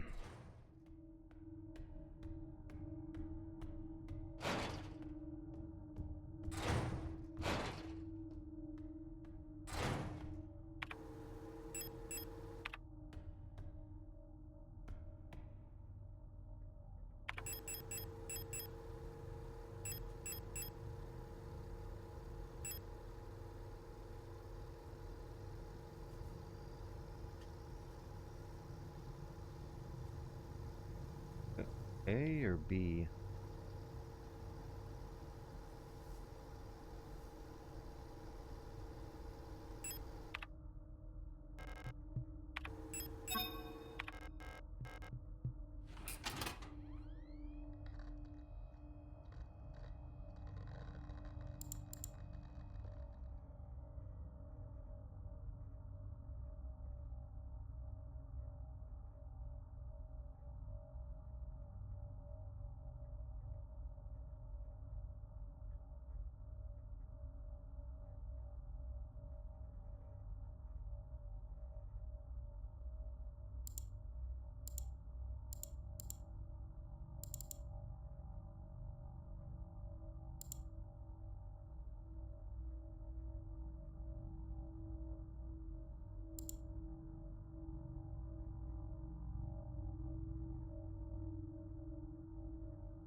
last 6 digits. It's a 6-digit code, not a 3-digit one. So these numbers I'm seeing in the emails are probably not the solution.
Okay. I'm going to want to choose a number, let's say 27.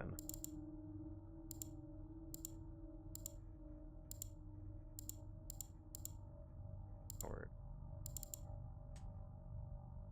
turn on antenna power sometime. Someplace in the area we are exploring. Oh, can I take the disc back out? Oh, we're working. Oh. Nice.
Gonna look like watermelons.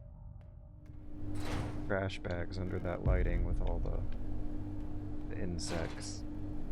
There's still a couple more. What? No! Oh my god, this is cruel. There's still a couple more rooms to check down south before I check the drop down.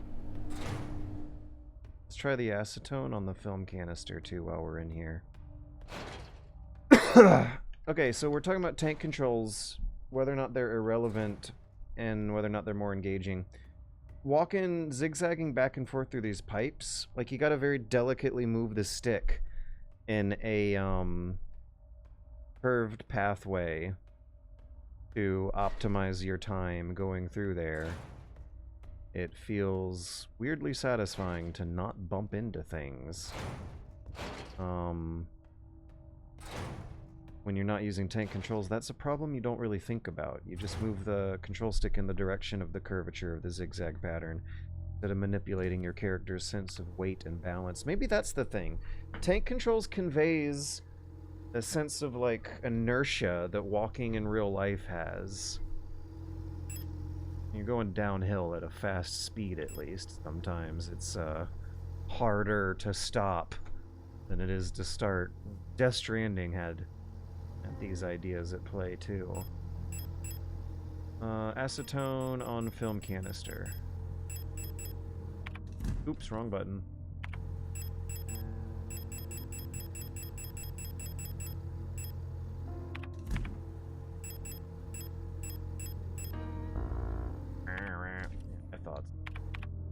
I don't know much about developing film, but I do know that acetone dissolves things, strips paint,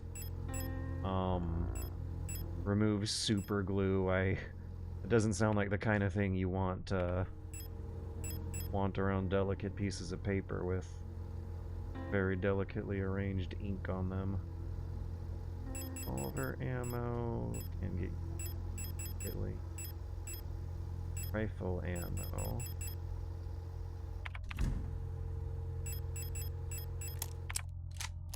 Alright, now let me think about my route.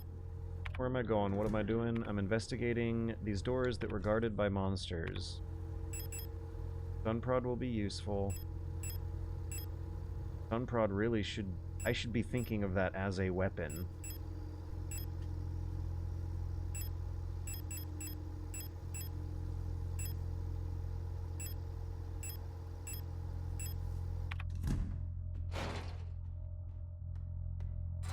See if I can sneak past them. If not, I've brought ammo with me to fight, but now I have no room for whatever I might find. Ah.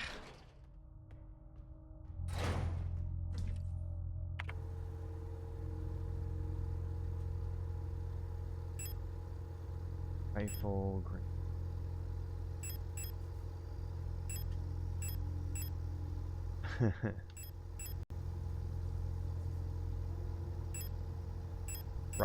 Rifle. We will save these grenades for later and rely on 2 bullets from the rifle and 4 shocks of the stun prod for the combat we may need to do. Maybe we won't.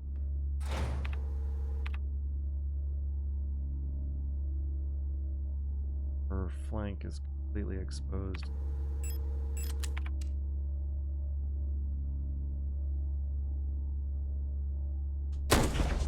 Yeah!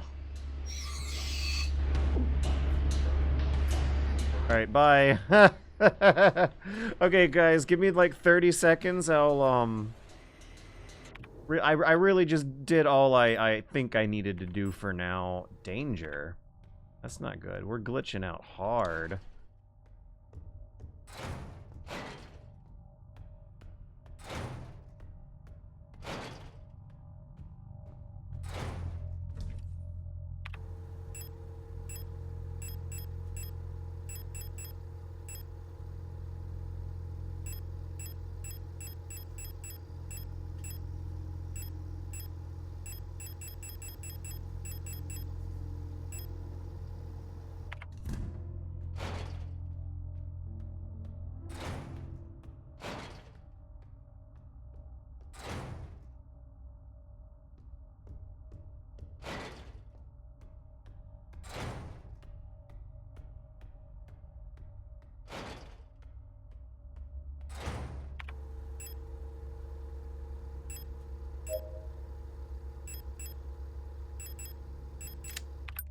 Alright, we're using stun prods for the rest of... No, we're using stealth and evasion for the rest of it. Look at how watermelon-esque those trash bags look.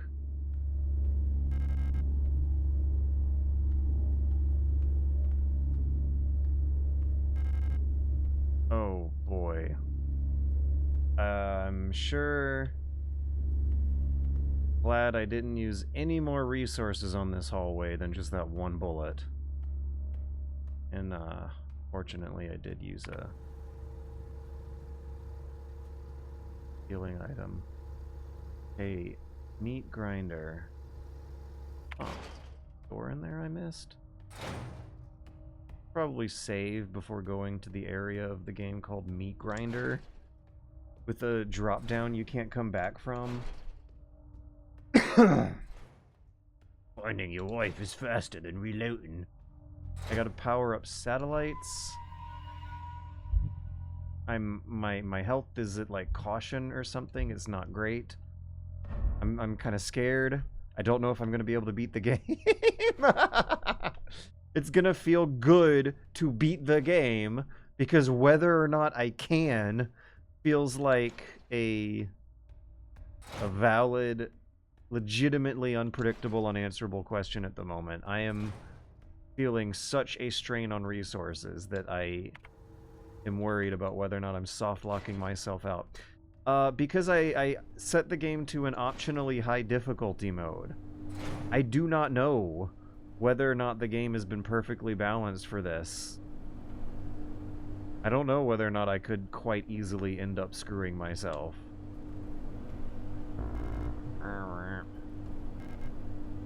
Oh, the lock is defective.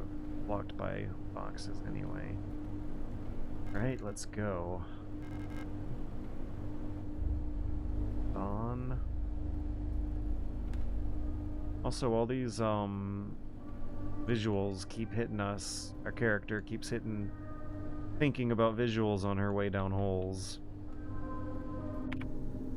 Metro station? Really? Okay. Oh, there was a flashback of a metro station earlier, wasn't there? Oh my god, this is...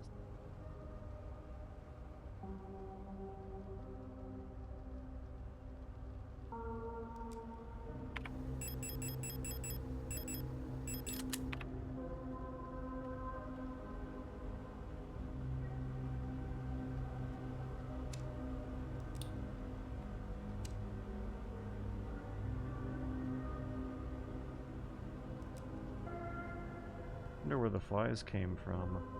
Oh, the meat is pulsing. Up the tower? Like a key card. There's teeth on the table. Great. A tarot card depicting the tower.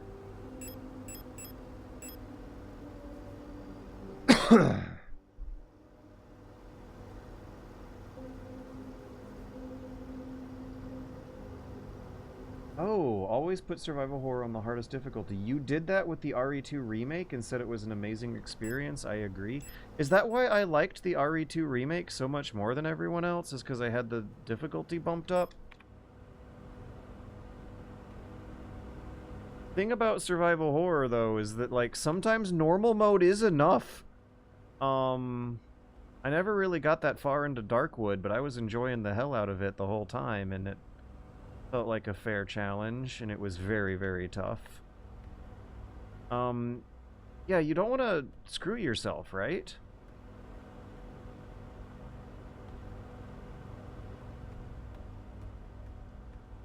Same thing happened to me with RE3 Remake. People didn't like it, but the second I maxed out the difficulty, everything became much scarier.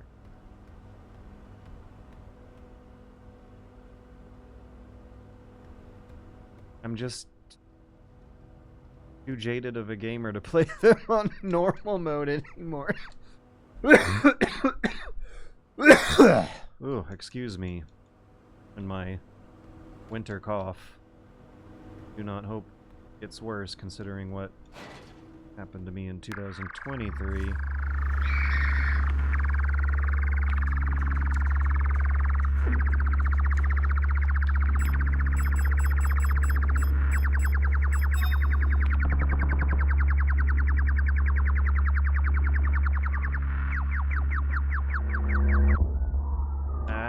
Don't quite fully understand how those monsters work. Okay, so another very important thing is that you don't want to see the game over screen so many times that it desensitizes you either. I would like to experiment 15 hours. Progression is much slower. I would like to experiment with how these radio jammer enemies work. But I still would like to think that they're scary.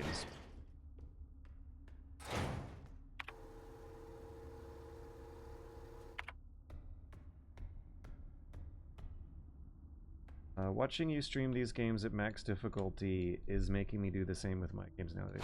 It's fun, right? I mean, if the game developer did it well, if they spent an adequate amount of extra time making the extra difficulty modes, it comes through really well. I got hung up on using that word extra just now because for some platinum action games and Devil May Cry style character action games, sometimes the method is that the game developers will develop the game for the hardest difficulty first, and what gets bumped back down to normal happens after significant amounts of playtesting and feedback. Those games are always very, very fun to replay on significantly higher difficulty modes. But if a game's not designed for it, it can feel like an absolute grind fest slog that's not fun. Metal Gear Solid 2 versus 3 is really night and day with some of this stuff.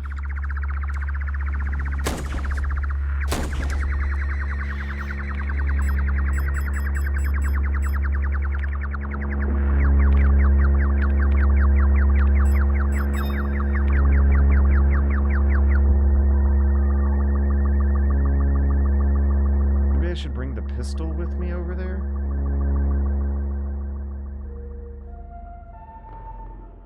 Oh yeah, Halo's feels very different too. On harder difficulties, it's a guerrilla warfare tactical shooter where you can do a lot of damage to a lot of bad guys really hard, really fast if you catch them by surprise, and then 30 seconds after starting the fight, you have to run away and hide. And start it over again from another angle. Very different logic and loop and pacing to it.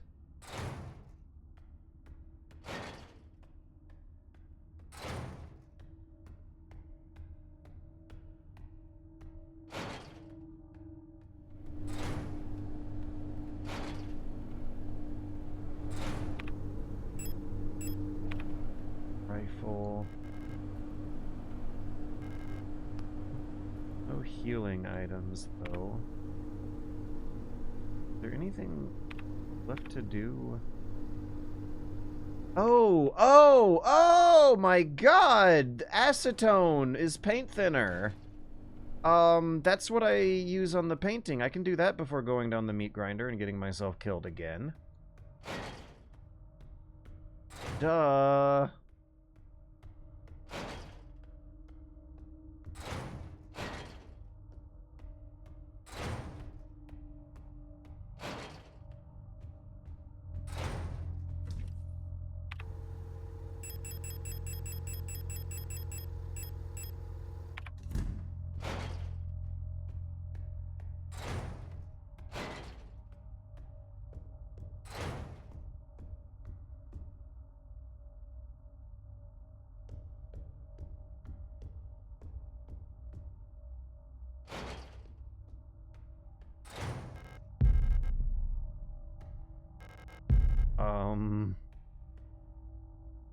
I don't think those items were there. I think the game might be throwing me a bone with those two items I just picked up.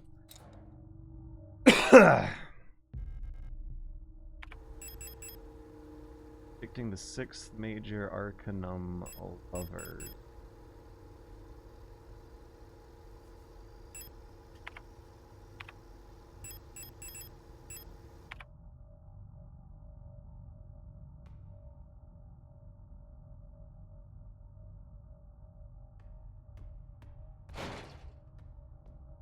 Okay, but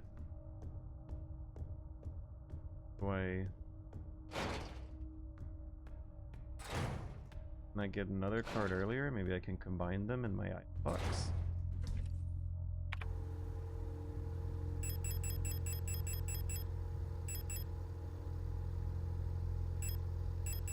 Oh.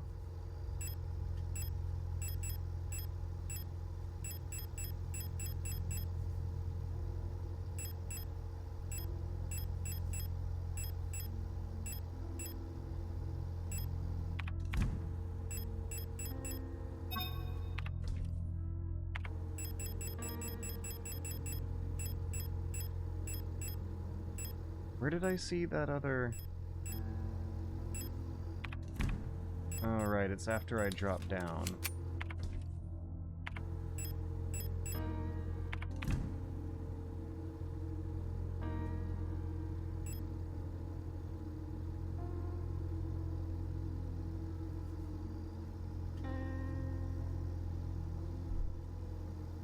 Magpie. Maybe the radio stations will change after I kill the radio monster? Oh, also, is there a flavor text description about that radio monster? Is it one of these?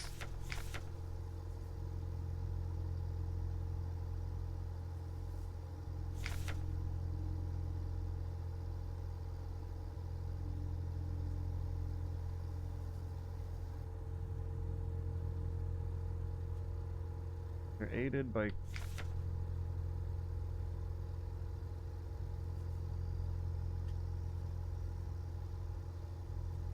Okay, that sounds like the one I'm looking for. So the radio monsters are called cleavers, colibri, hummingbirds. Hummingbirds.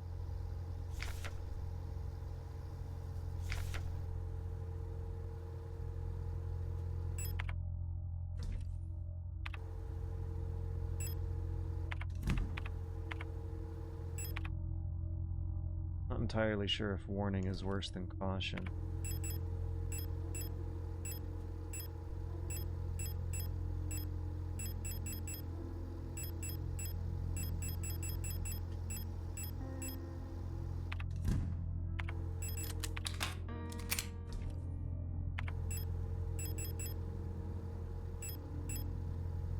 I'm gonna take the pistol and the rifle. No, or maybe the submachine. If I just want to use really cheap ammo on the hummingbirds.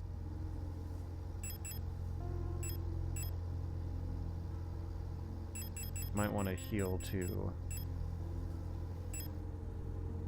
Okay, that'll be our loadout. I can use one more weapon. Pistol, SM.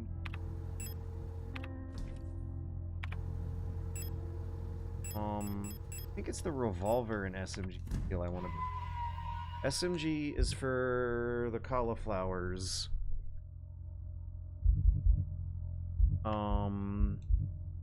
Revolver will be for anyone bigger than that. Did you like Doom Eternal G, another franchise that tells you to play on the ultra-violence difficult best? I feel like that one was divisive maybe because different reviewers, different critics were playing on different difficulties. I would love to play Doom Eternal, but never... I have not played it, not got around to it. I would love to. I'm interested. I would like to. I don't know if I would love to. Please don't demand that I dedicate 20 hours of my life to learning new skill and system all over again. But, it looked fun. There were some problems I had with Doom 2016, but the moments of the game where it leaned into being a first-person character action game felt like the strongest parts where it was on the right track.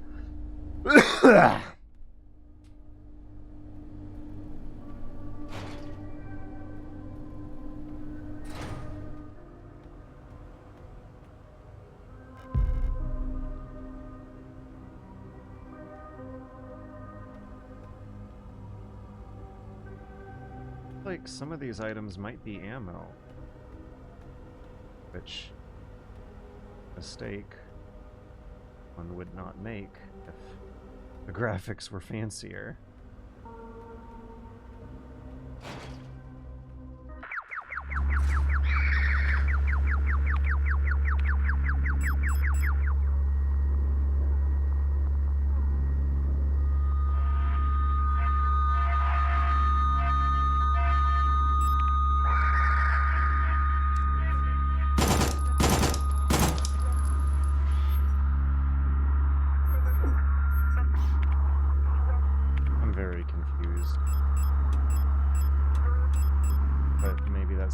Point.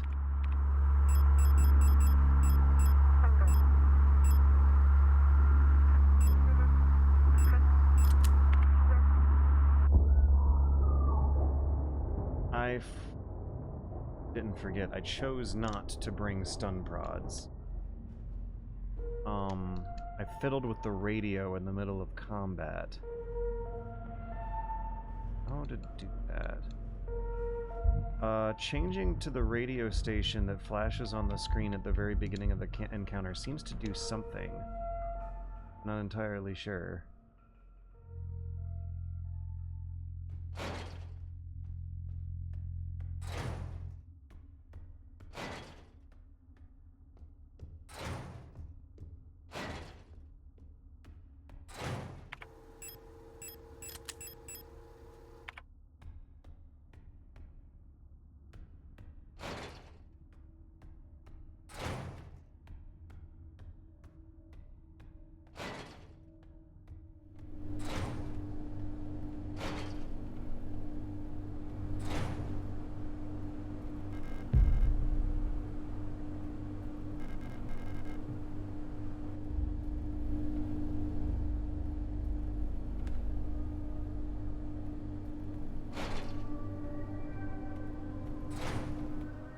Somehow even crazier. Yeah, we're gonna probably have to try it a few times and learn how to ease with some kind of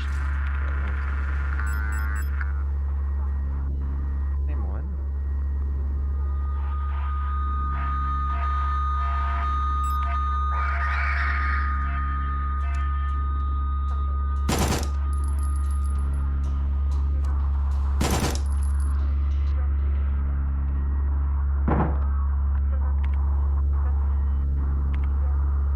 Critical. I've never even seen that one before. My health is critical now.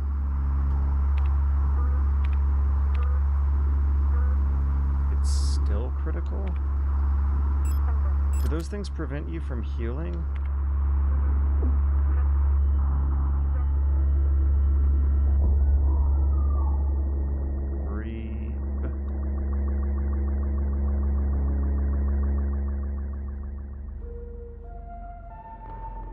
I'm gonna have to pack a lot more ammo and heals, I think, than which I've been bringing.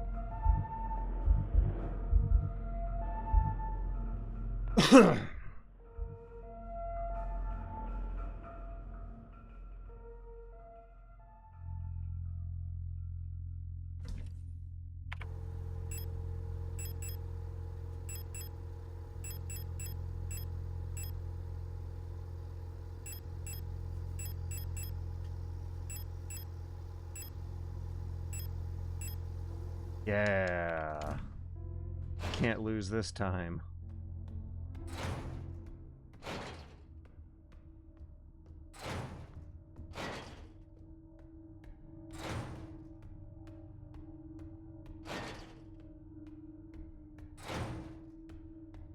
When you tune into their radio station, it seems like you just get some display aids.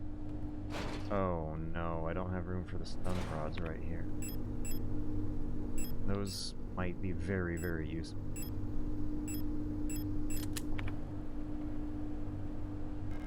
There's like duplicates, you gotta shoot the right one, something like that.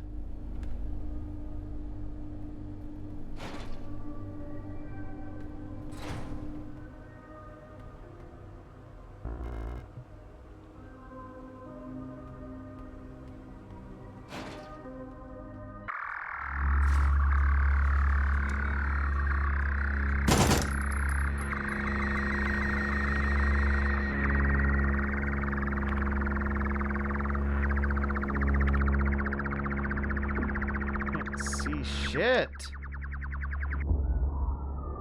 Where was I? Where did I die? Could have turned the flashlight on that time. Not gonna matter if they, chase me with my flashlight on. They're gonna be chasing me through that room anyway. No, no, no. File 2.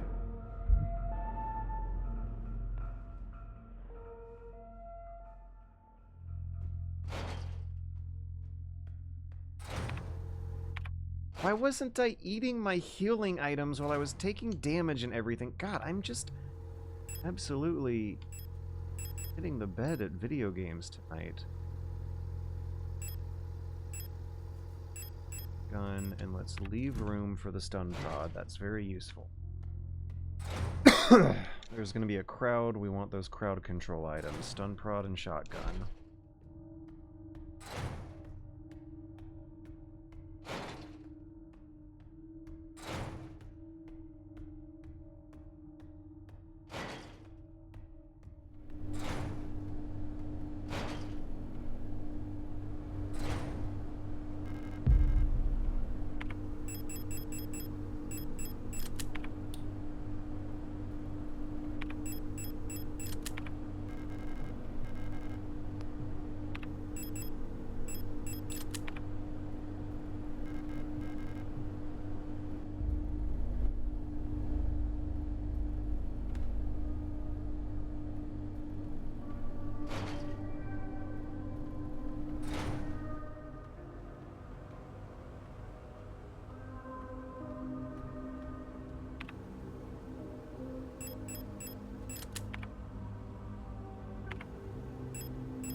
Oh my god, I get it.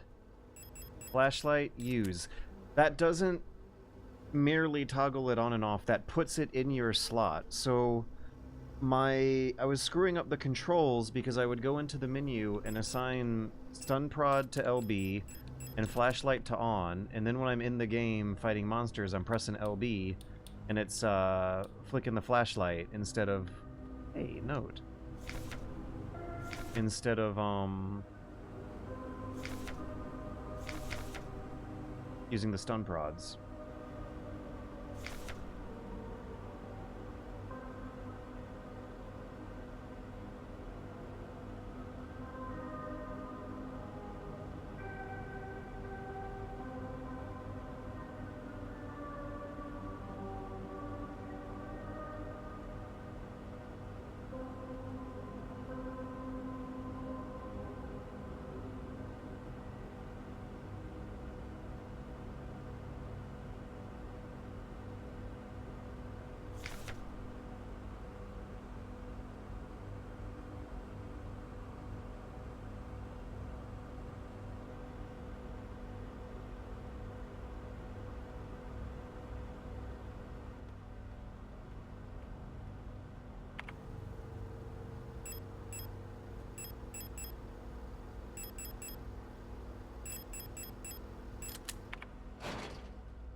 Just wanted to run through it. I was eating healing items.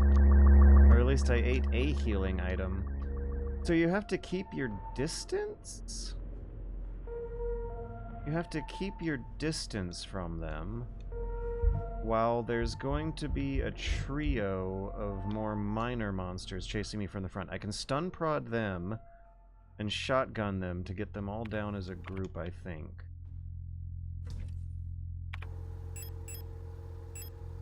Very listen.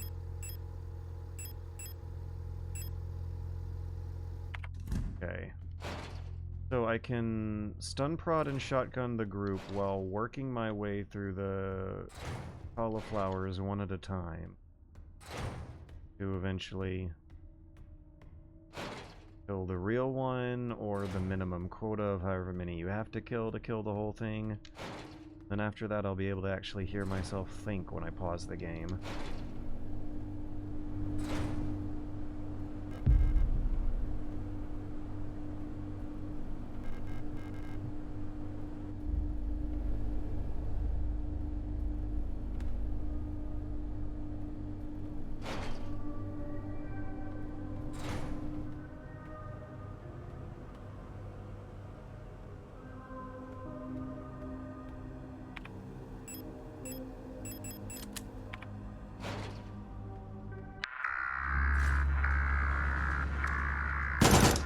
Oh, 162. Does that make me immune to their distance radius damage?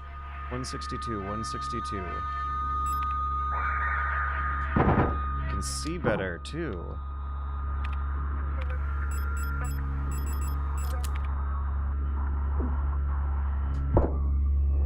Yes!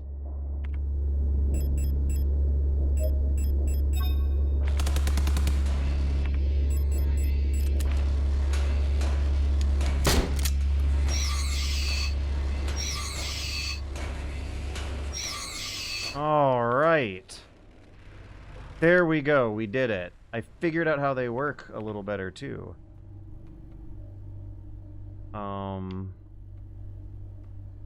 Right back in there. Took some damage. But I'm still here. We're just merely in danger. We're not critical. It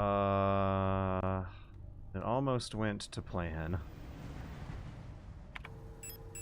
I also have finally deduced what control issue was tripping me up about the stun prod and the flashlight LB button earlier.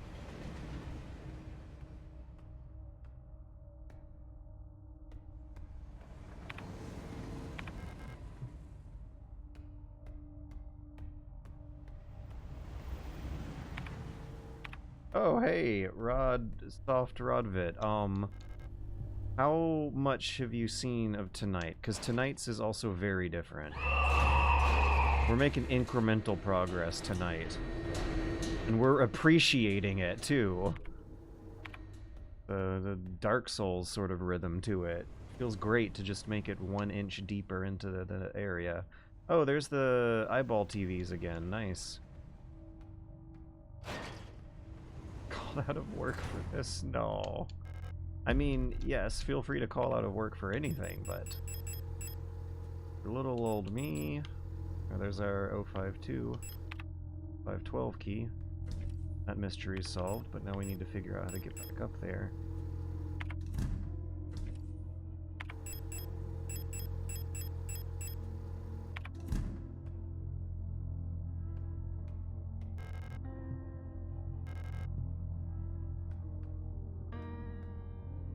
Out of work for a legit... Yes, yes, yes. Now that the boss is watching. Yes, officer. I called out of work for a legitimate reason today.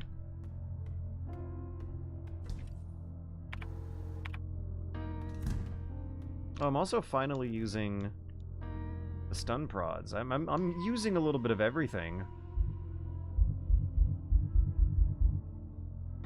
Also, Rodvit, look at the times here. Because feels a little fishy. What am I at? 15 hours and 42 minutes. That feels a little longer than normal, and also a little longer than how I remember. Like that thing jumped ahead 2 hours at some point.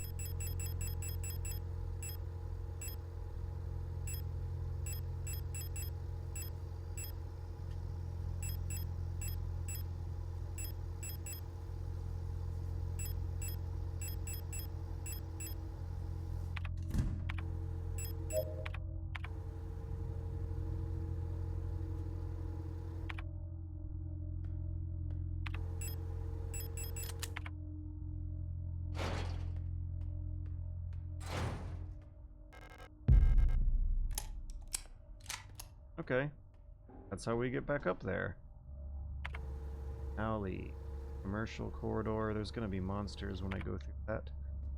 What's gonna be above me? Oh my gosh. Alley again. Look at that.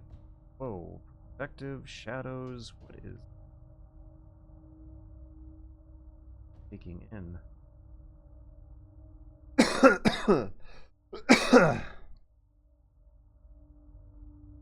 Oh yeah.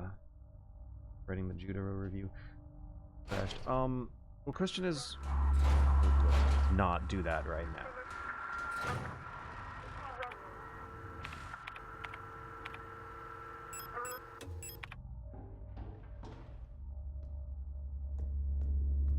Oh.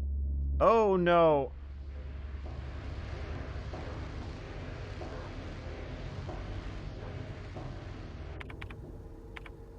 Warning. That's fine. Fine to be at 1. Is it gonna stay put if I don't sprint? If I go real slow and careful? Oh no, it still came out. Is it activated by timer?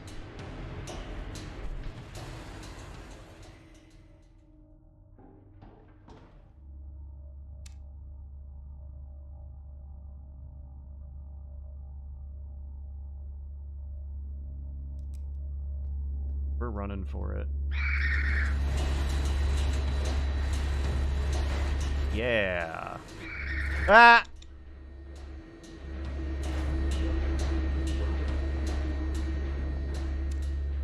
Hey, you guys like pizza? How's the alley treating ya? Sunprod, that's what I'll be using in the next area.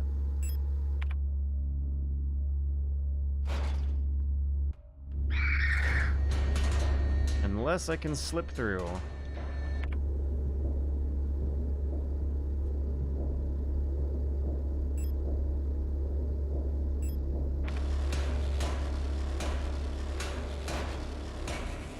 Look at how they have me going past an item room where I can pick up apartment key 512 after retrieving apartment key 512. There's probably going to be something very important in apartment 512 that will send me back around again. I can put away the revolver ammo, I think. I want to bring a heal. How am I doing on heals? I'm not doing well on heals. Holy cow. Okay. 2. We got 2 healing patches. Jesus, man. 38.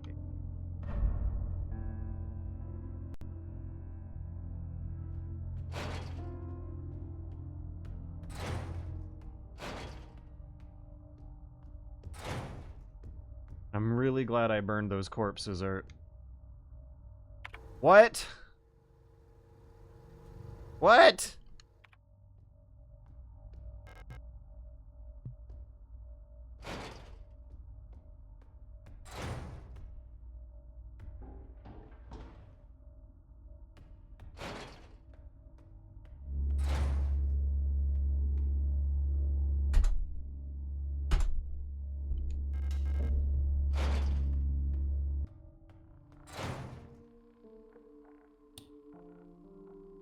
I gotta keep that flashlight on.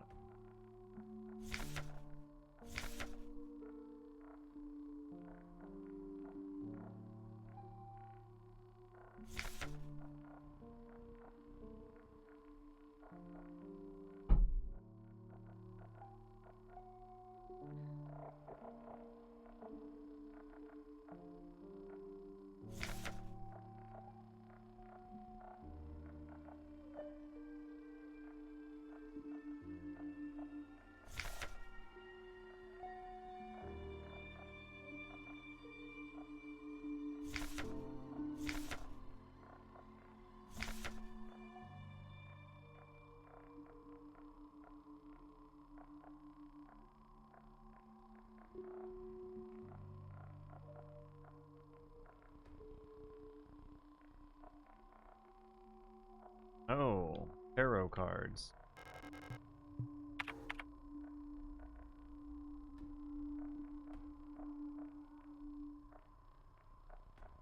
There are 6 of them. And I understand it's kind of a waste of time, but I will go get the current tarot cards I have. Stick them in the slots to try and ponder on the nature of this puzzle nice and early, thinking about it for the rest of the area, clean it out.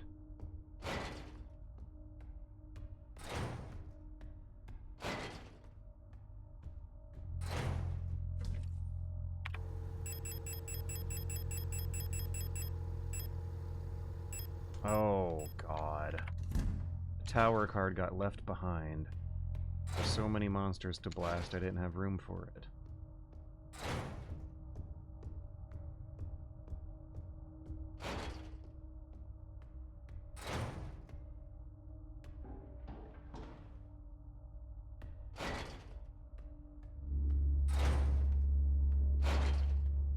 So tower might line up to the skyscraper.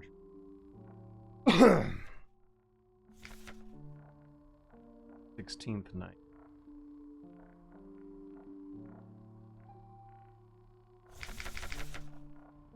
Vanetta.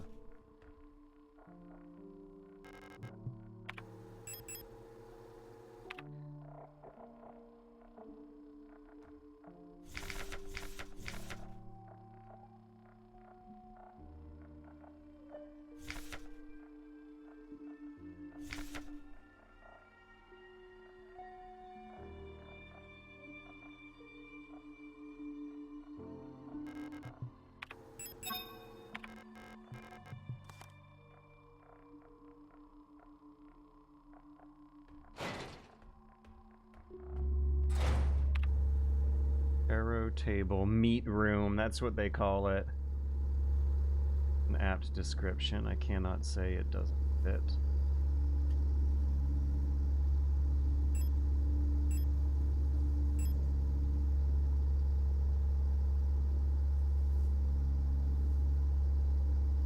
Cable's hallway should be my next big destination.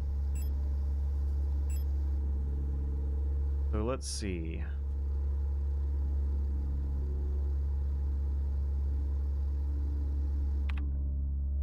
Right now we're in the second floor apartments. The map design is also very complicated for this area. Apartment.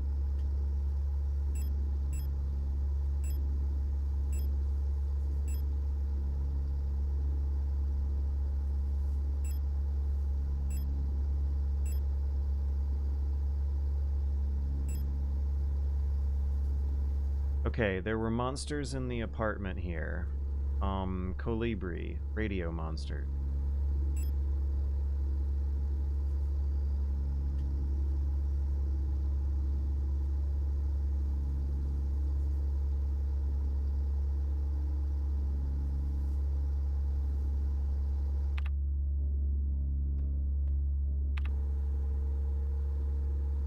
We got radio monsters. We'll probably fill in the northeast chunk of the map. Commercial corridor. I don't even remember what the deal was. Those locked doors. Nor the one in the metro platform. I'm panicking too much about those monsters I was already trying to blast. Cable's hallway and the radio monsters need to be my next destination. That's scary. I don't want to go. Oh man. If I get to a save room, I guess I can go counterclockwise downstairs. The other save room is a huge pain in the ass away. Wow. Level design is really coming together here too.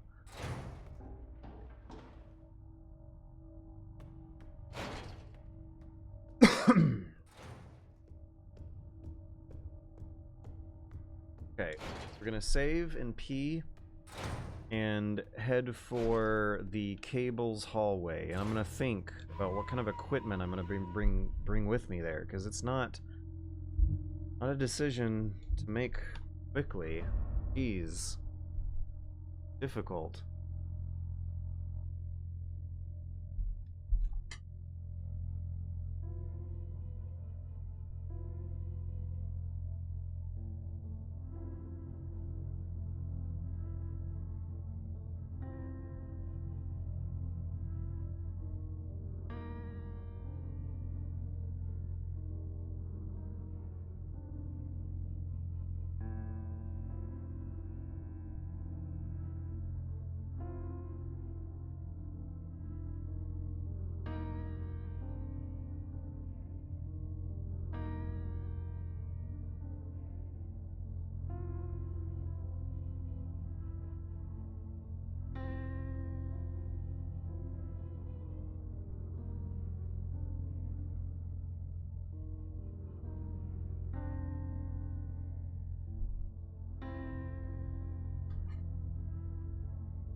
You know what?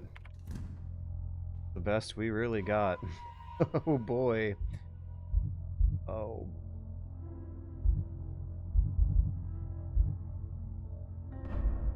So we have 2 small healing items, 4 stun prods, 2 rifle bullets, 5 rifle. Maybe I...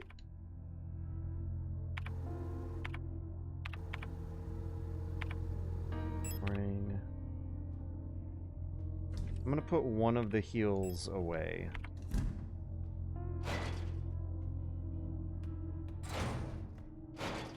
Now, question is, do I want to drop down the meat grinder or take the commercial hallway? I think meat grinder. Down to cooler, then public house. I'll get the tarot card there too. Uh-oh, no I won't. I don't have room. Need to clear out monsters before I collect tarot cards. Okay, ignore the tarot card, but otherwise we're taking the meat grinder route.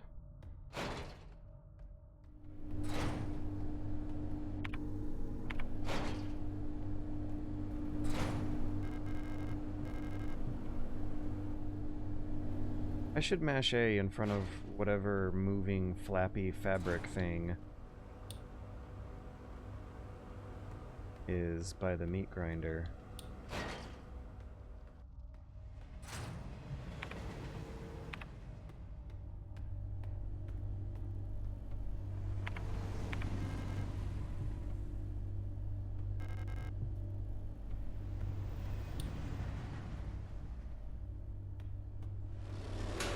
Oh, brother.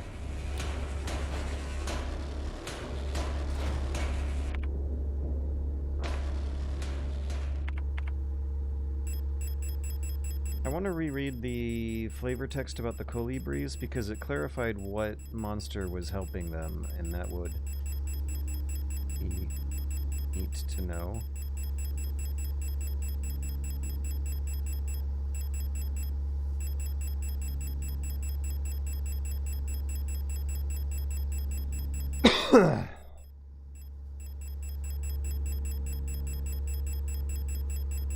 Replica overview colibri.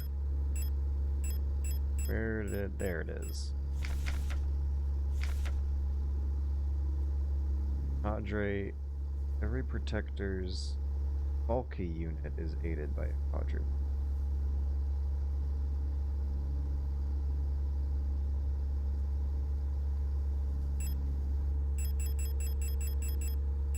I don't think I've seen a Falky. I think these are like really important or something. Are these going to be a boss?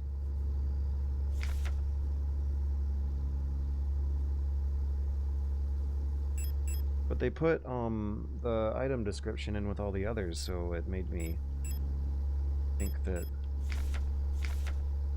Adler was going to be the boss or something. Anyways, I got screamed at. A monster came back to life in the metro platform. It's fine though. Ow. Ow.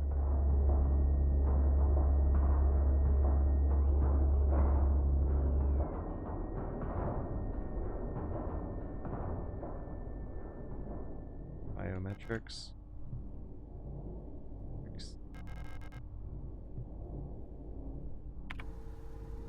Scanner pack station.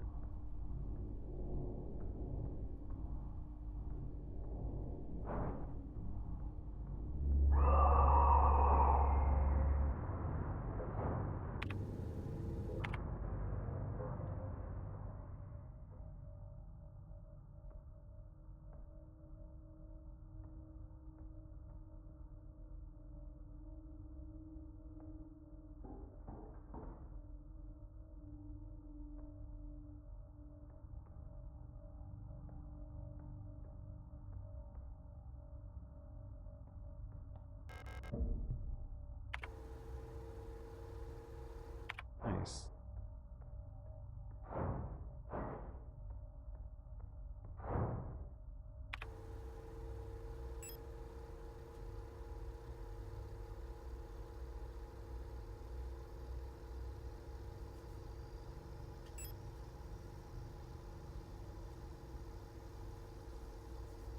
I guess next thing to check out, the radio room.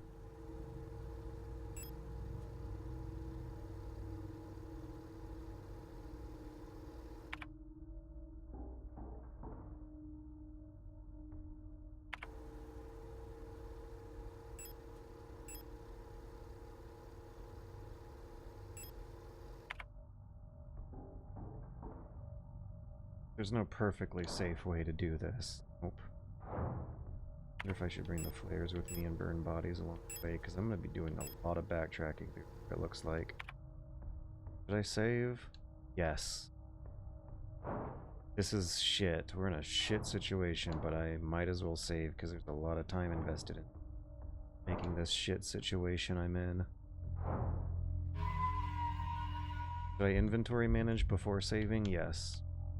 Okay, we're going for radio room, and we're really not feeling good about the budget. Oh,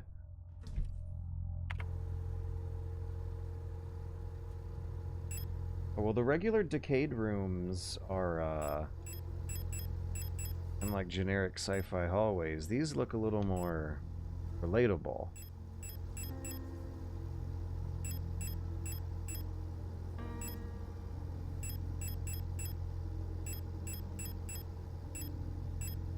Using revolver, flare gun, grenade, stun prod, and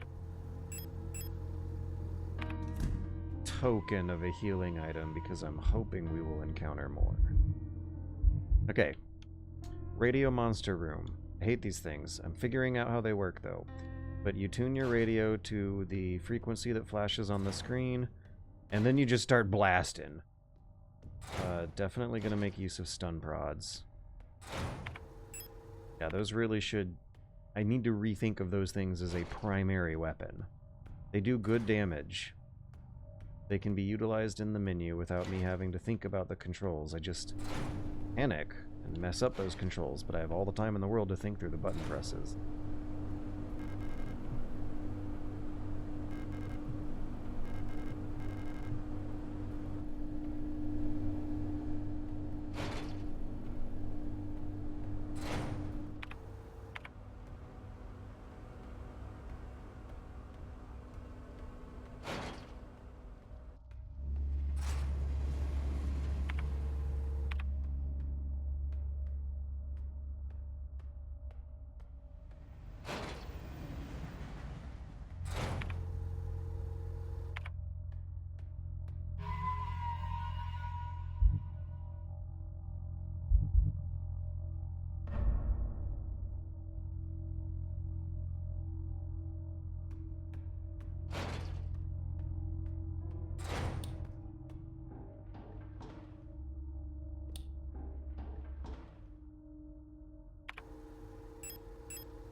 I should start with a grenade.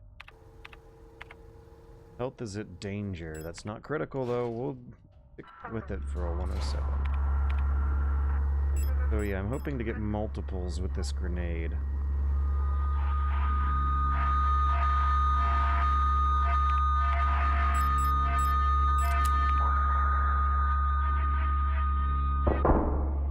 Ah! Yes! Health is at danger.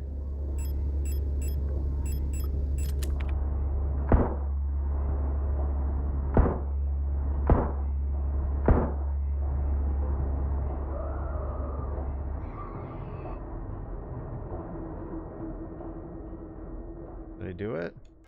And I got a repair spray.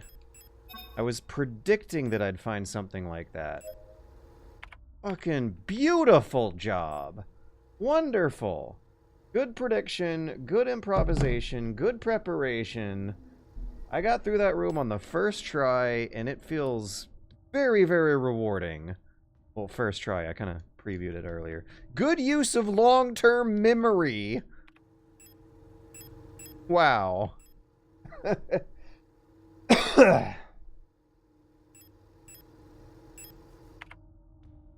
Don't forget those stun prods, George. Don't forget the stun prod.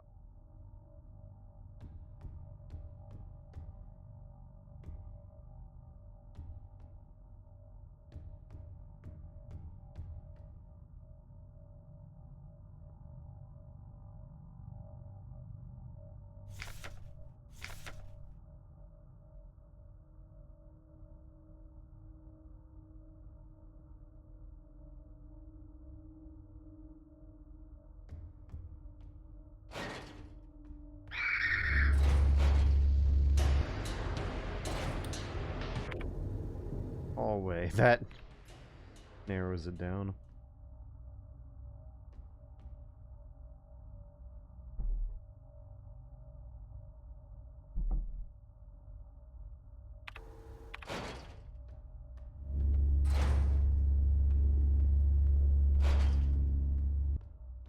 Ooh.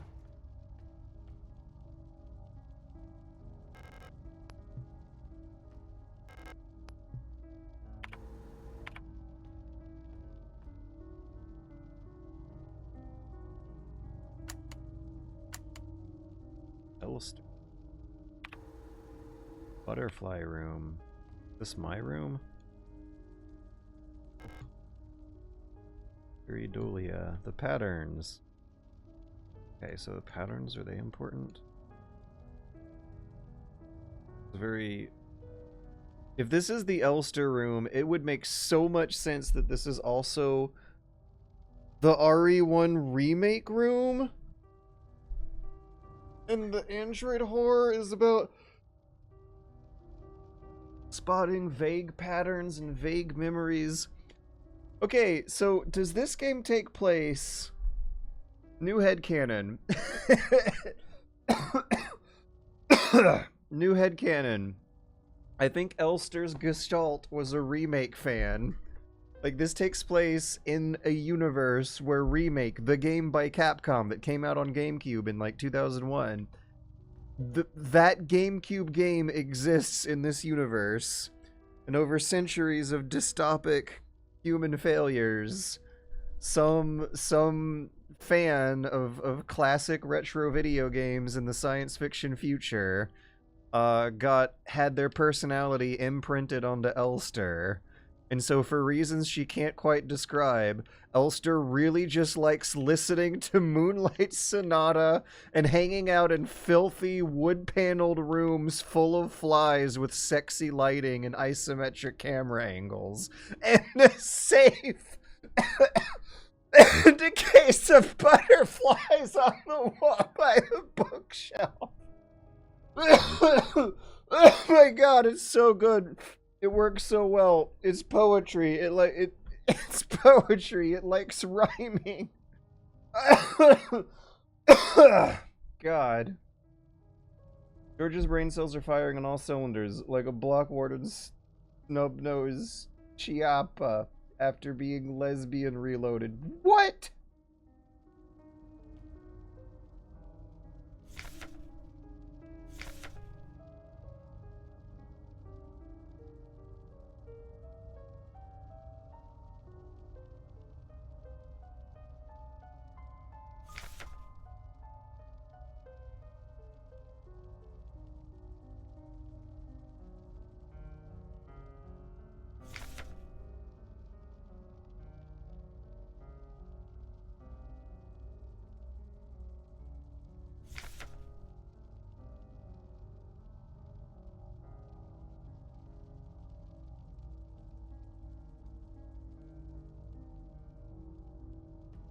Hang on, let me take another look at that again.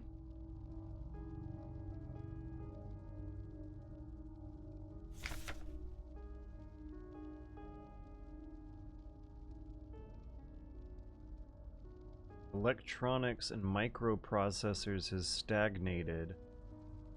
So that's why everyone's computers look so low tech.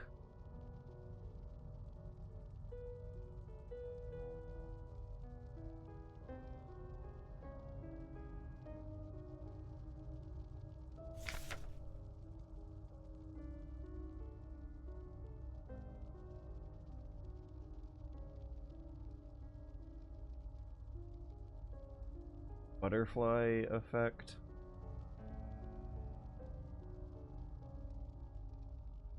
Okay, I'm not looking at chat for a while. I apologize, but it's definitely time to turn my head away.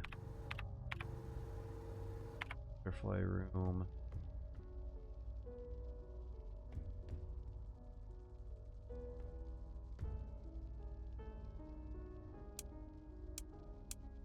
I don't want to screw it up. There's an important clue in the safe combination.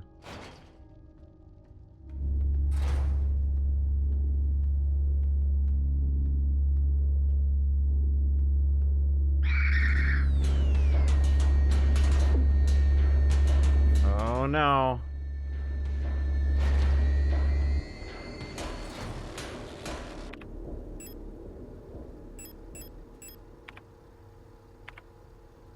Danger. Is that the same as... Is that worse than critical?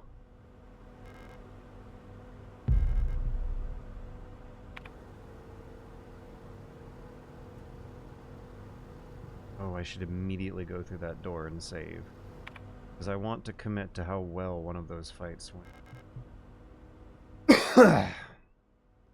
I don't think I want to commit to taking any more hits. Go, go, go, go, go, go.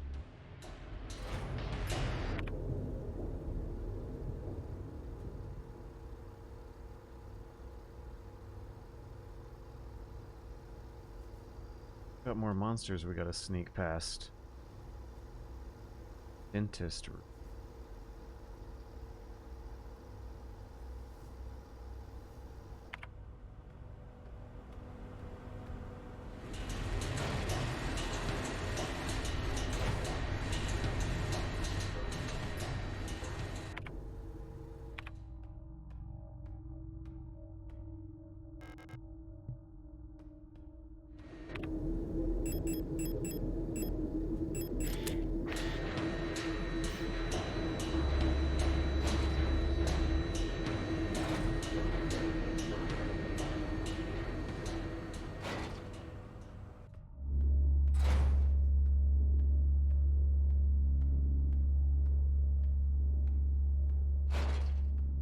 Did I ever even find out? No, I didn't. I didn't even find out. Don't even worry about what I was gonna say to complete that sentence. Let me double check the ruined apartment. I'm desperate for resources now.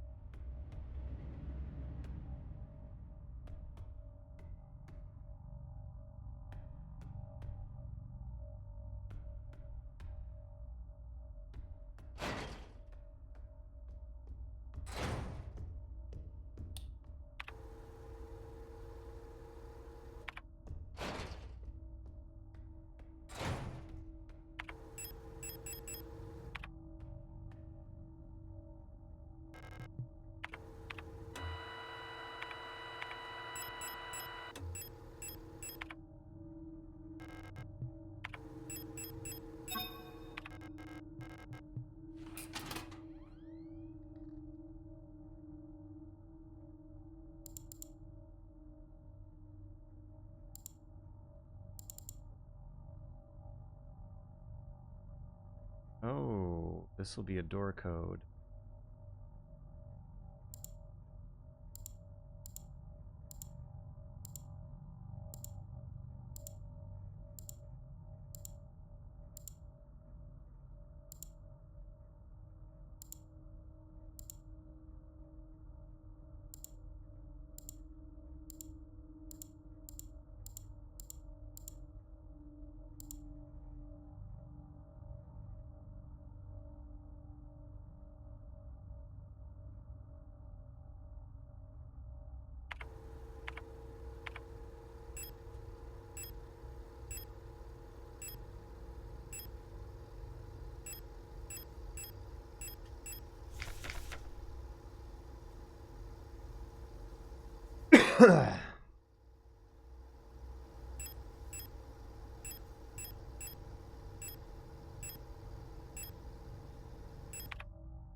The birthday of my daughter's. Check last 6 digits of AZ. Ato. Oh, oops, what? Oh. Oh! I guess that put them in my archives menu. Luker.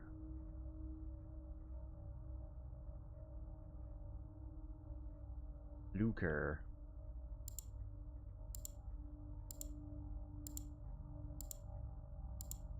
They're Itos. Probably named after the Japanese video game books author.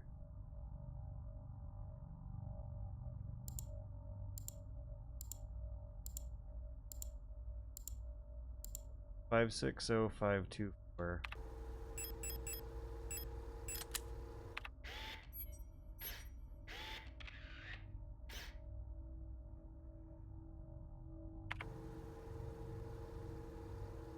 I think it's a pretty safe journey too. There might be a monster, but I think I'm here to sneak past it.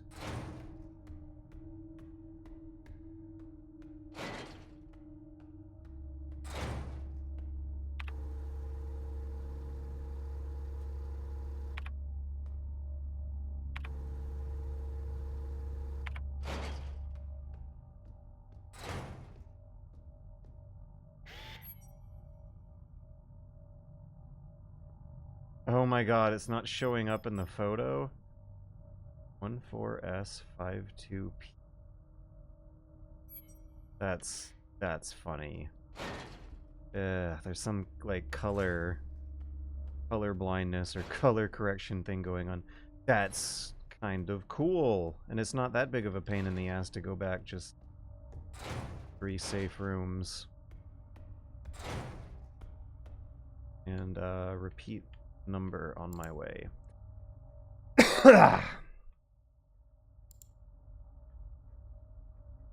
Wait, what? 14S52P. No, never mind. The photo did capture it fine. It's 6 digits, but there's letters. 14S52P. 14S52P. 14S52P.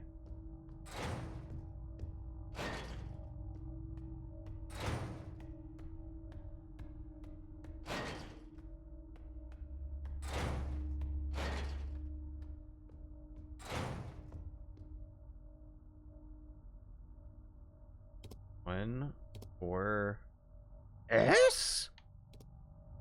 5, 2, P? 9, maybe?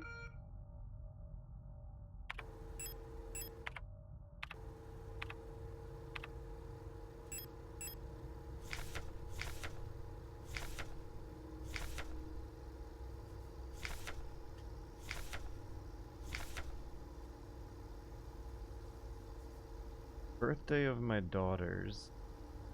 The last 6 digits.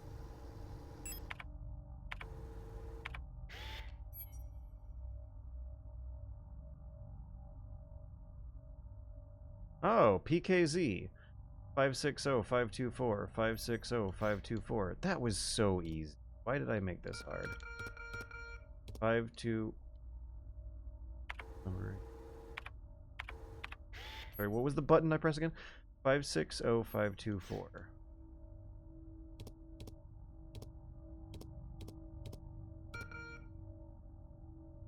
Huh?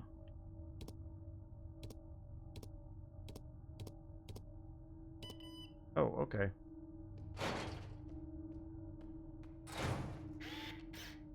Hello, are there any monsters in here? I seem to be quite low on health, but it says I'm merely in danger, not critical, so I don't know how bad it really is.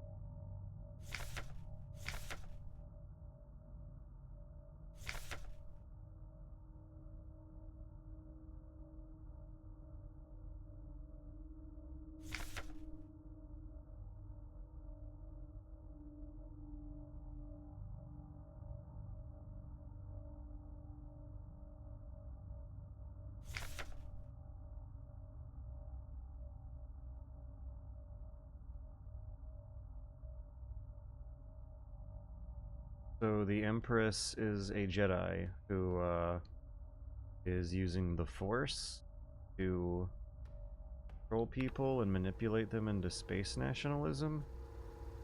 Background.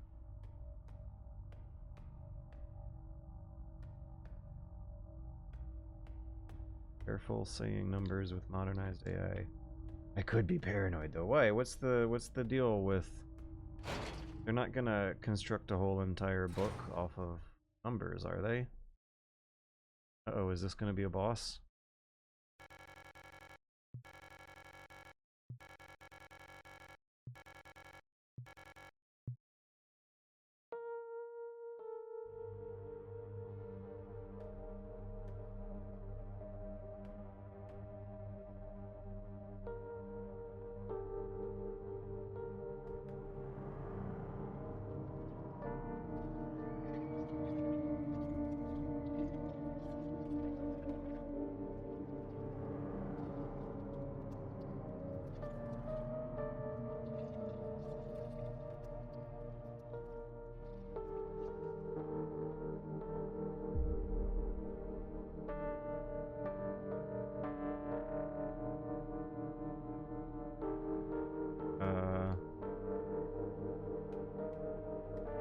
Oops.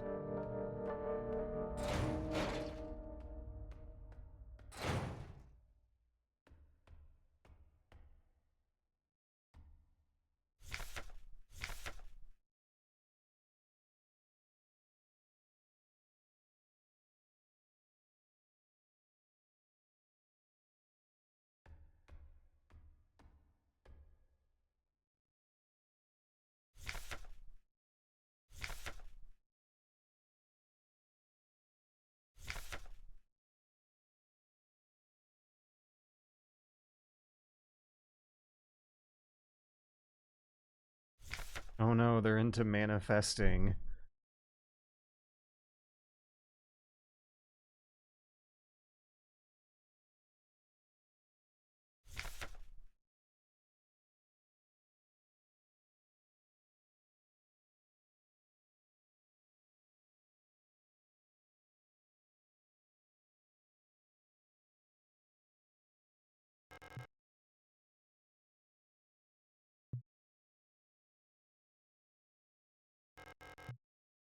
Erica.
Okay, let's bring these tarot cards.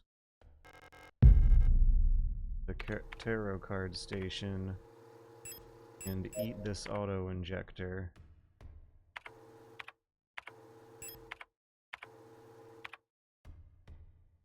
And make a photo. Sold an Erica in case this ends up being important later.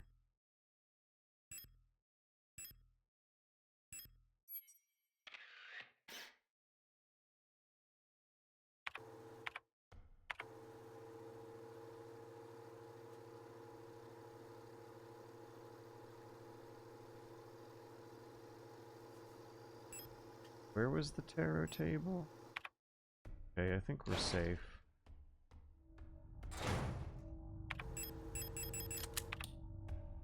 We are safe.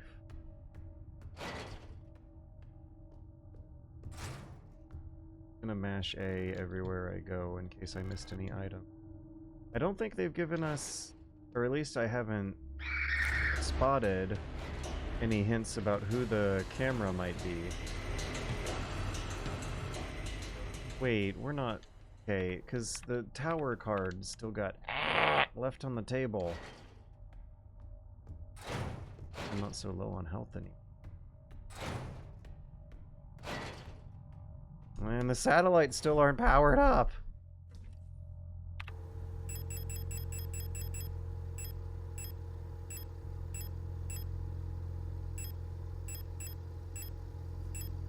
Okay, death.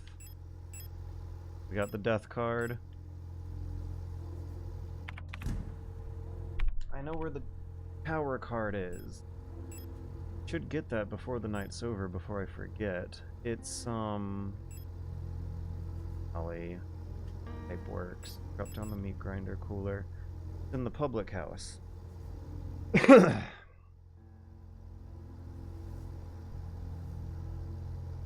Metro platform needed a key. The scanner needed like a key card or something. A matrix scanner.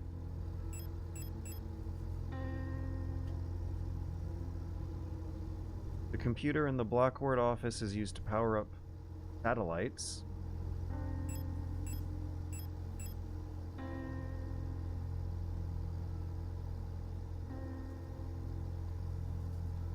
Moon's mural.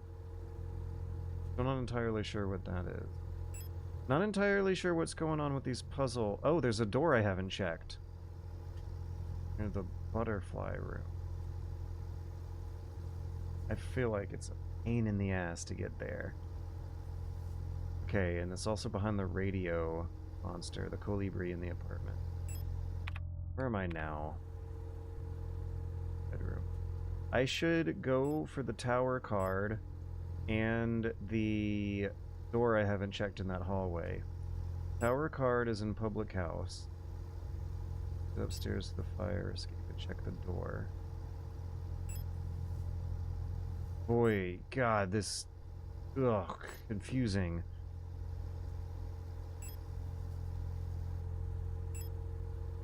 Commercial corridor will get me there? I should save in the computer room next.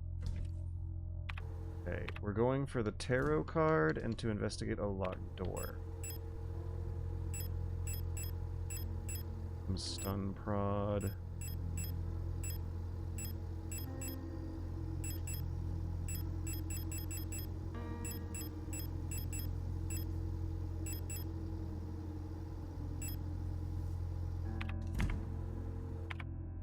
I'll bring the stun prod and the pistol because I am not expecting to actually seriously fight.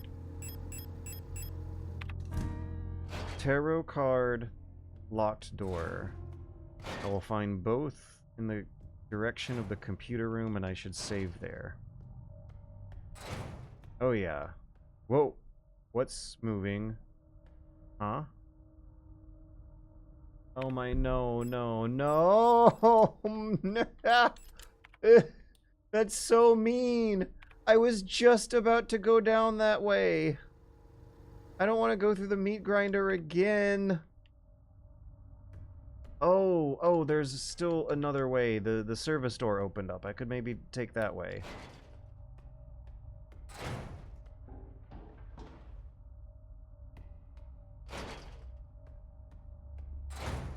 Guessing it's because there were monsters in here earlier.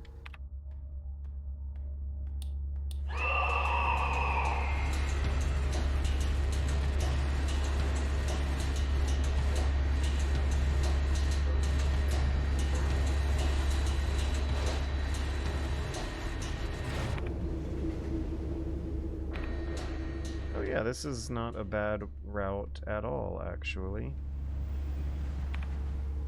It might be in my interest to use flares on one of those bodies I just walked on top of. But only one.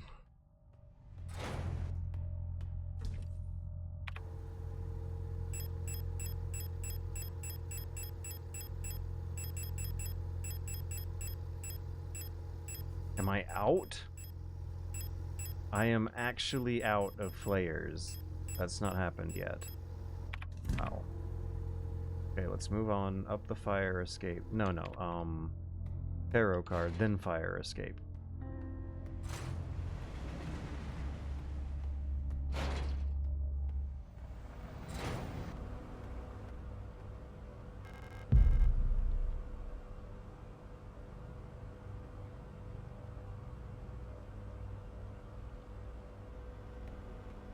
Can I get a better view of the flesh?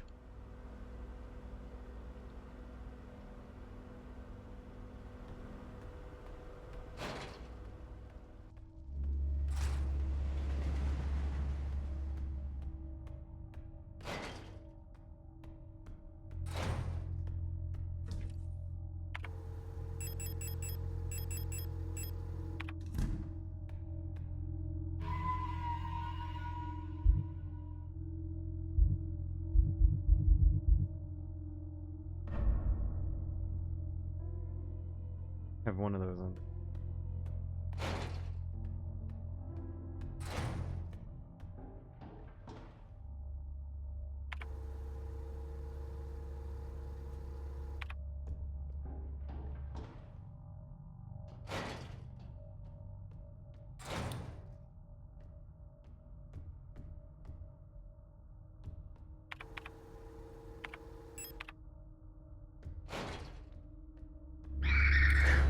Whoopsie, wrong button. I should have turned that off before going in.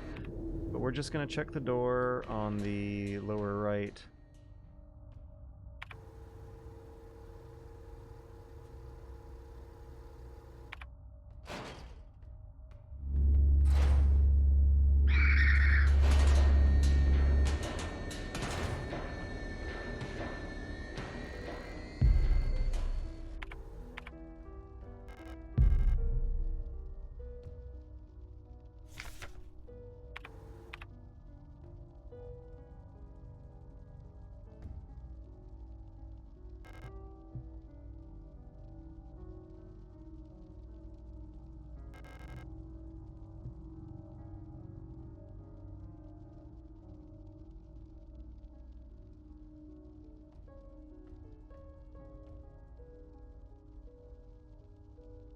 Also, what could this be? I've not encountered clues related to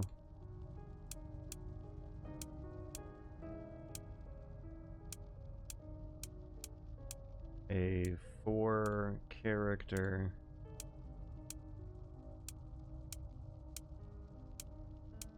Roman letter safe code.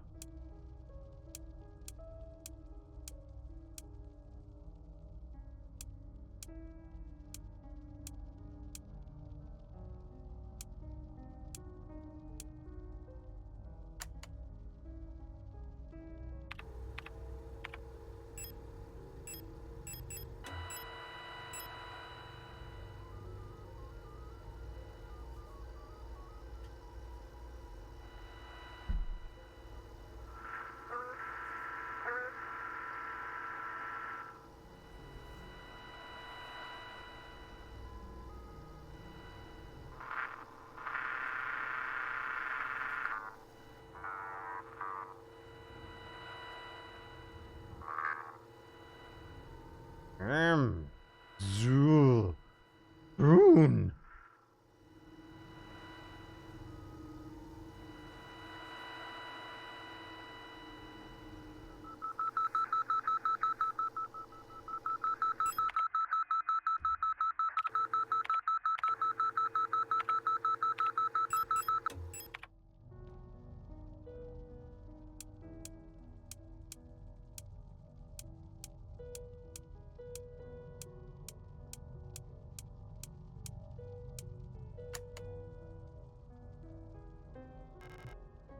Incubation box, do not tilt.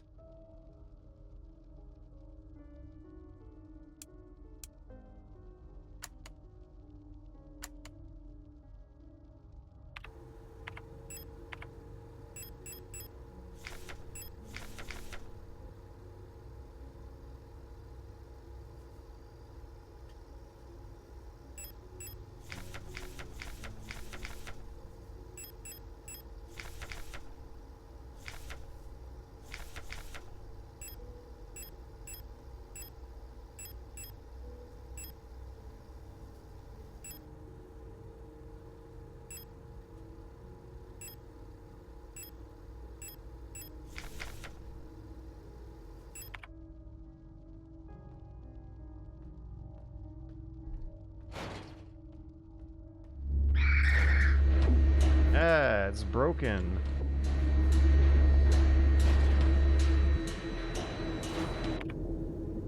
Why did I do that? Why did I not? Because impatience.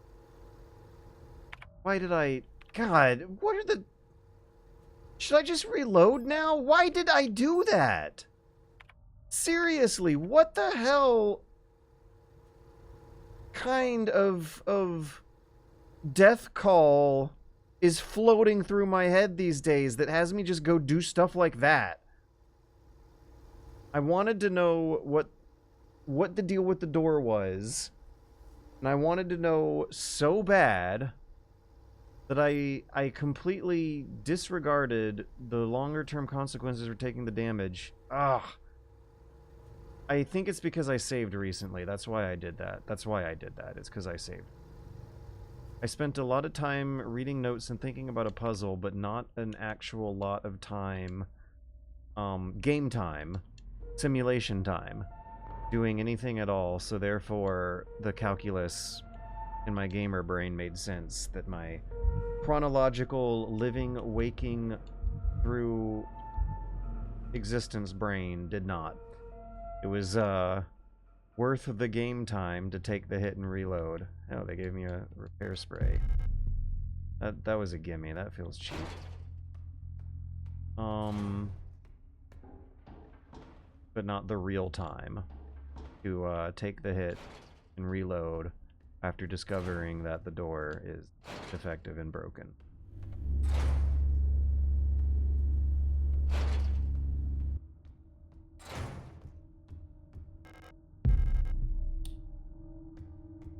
Also, do they give you items when you die and go to menu?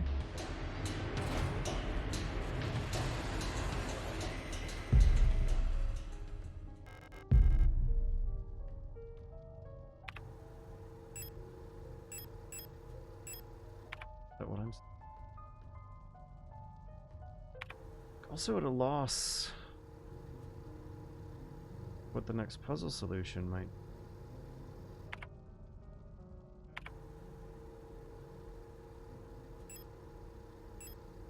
I guess I'll check the magpie box again.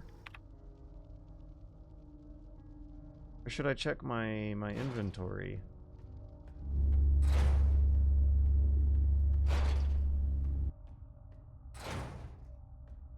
I think I've discovered at least a safer route across the north part of the map. And should I investigate the alley again?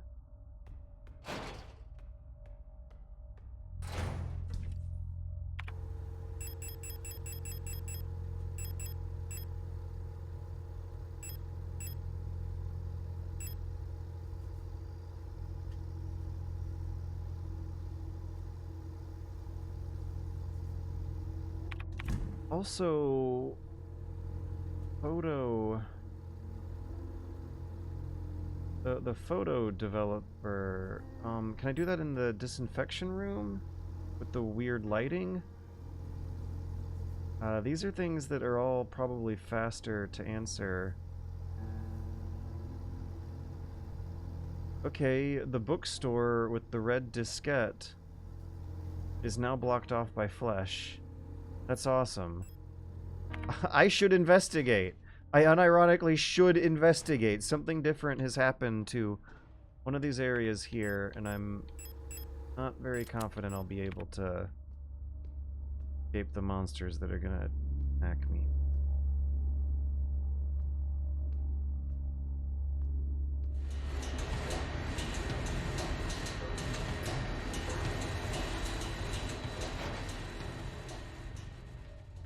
Well, we will make a suicide run.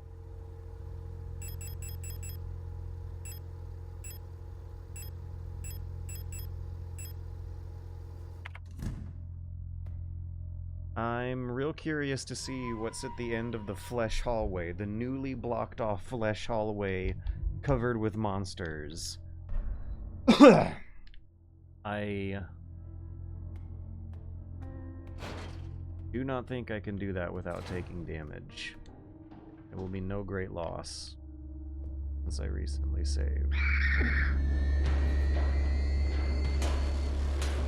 Is defective, and there are no items.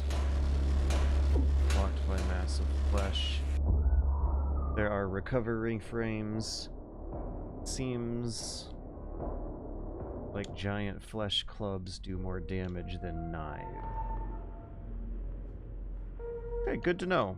Good to know for next time.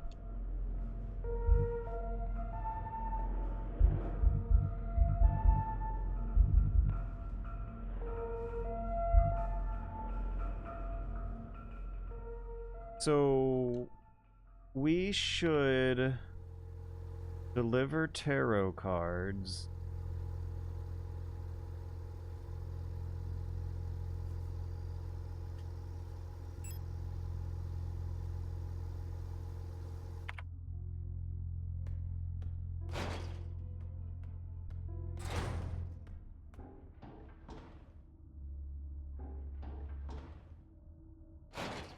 And investigate the Magpie microphone box a little bit further.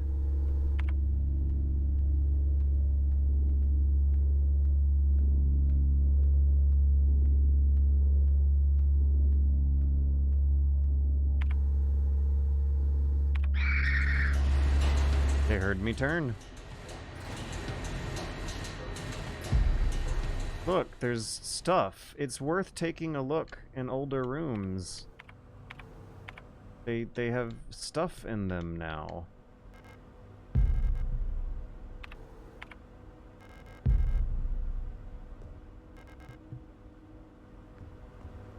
I cleared this one out before, but after you go back to the menu, it spawns new stuff into the world.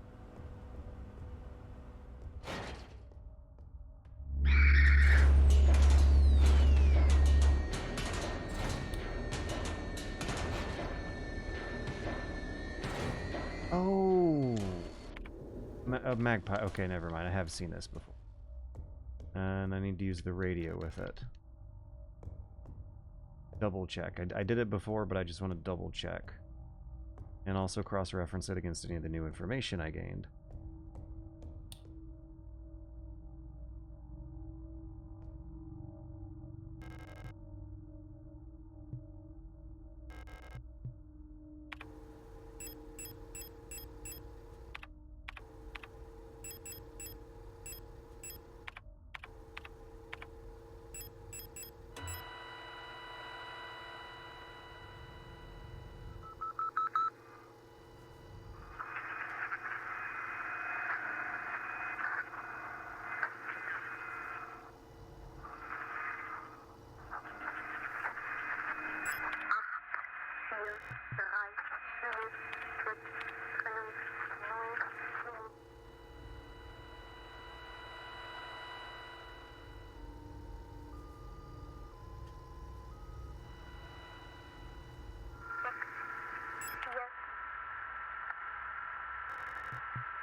Oh no.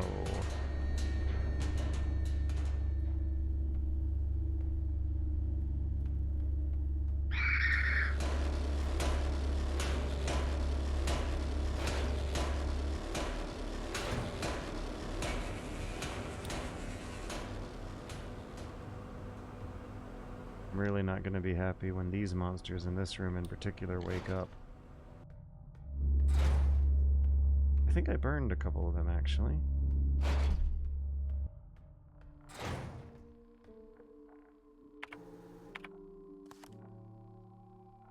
I meant was the tower.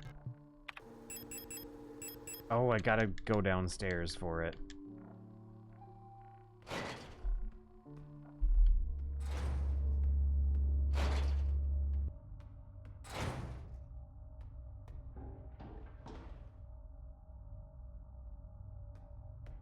Virtually non-existent. The game was very, very easy for me until I bumped these things up. I found it pretty easy.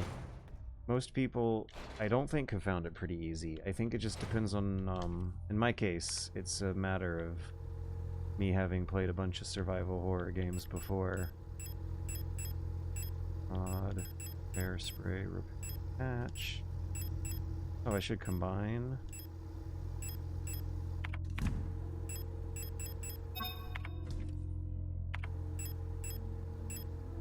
I really think there should have just been a prompt when you boot it up. Like, are you experienced with horror games? Yes/no. If yes, we recommend survival mode combat accessibility. Gotta go into some menus for that, and the terminology they use is a little clunky. Being asked about tank controls would have been helpful too. If there was some way where you could shove this stuff in front of the player's face seamlessly, I'm sure everyone would appreciate it, whereas I would probably find it patronizing. So I don't know, you really can't win, but I figured it out. It's great now. I'm super sucked in, super immersed. Difficulty curve right where I like it, and the complexity of the control scheme is right where I like it.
One, two, three. There's still 3 more.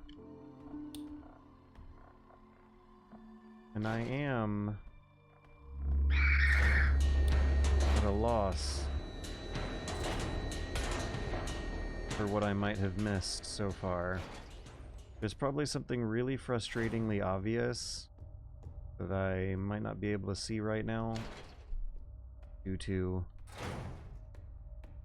imprints and habits at the moment.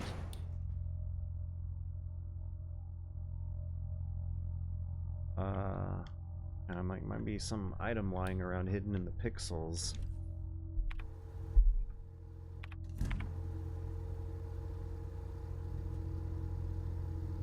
We have the moon's mural, a computer. We have a computer that's connected to satellites that needs some kind of power. A moon's mural that needs some kind of mechanical ring to fit into a mechanical circle imprint.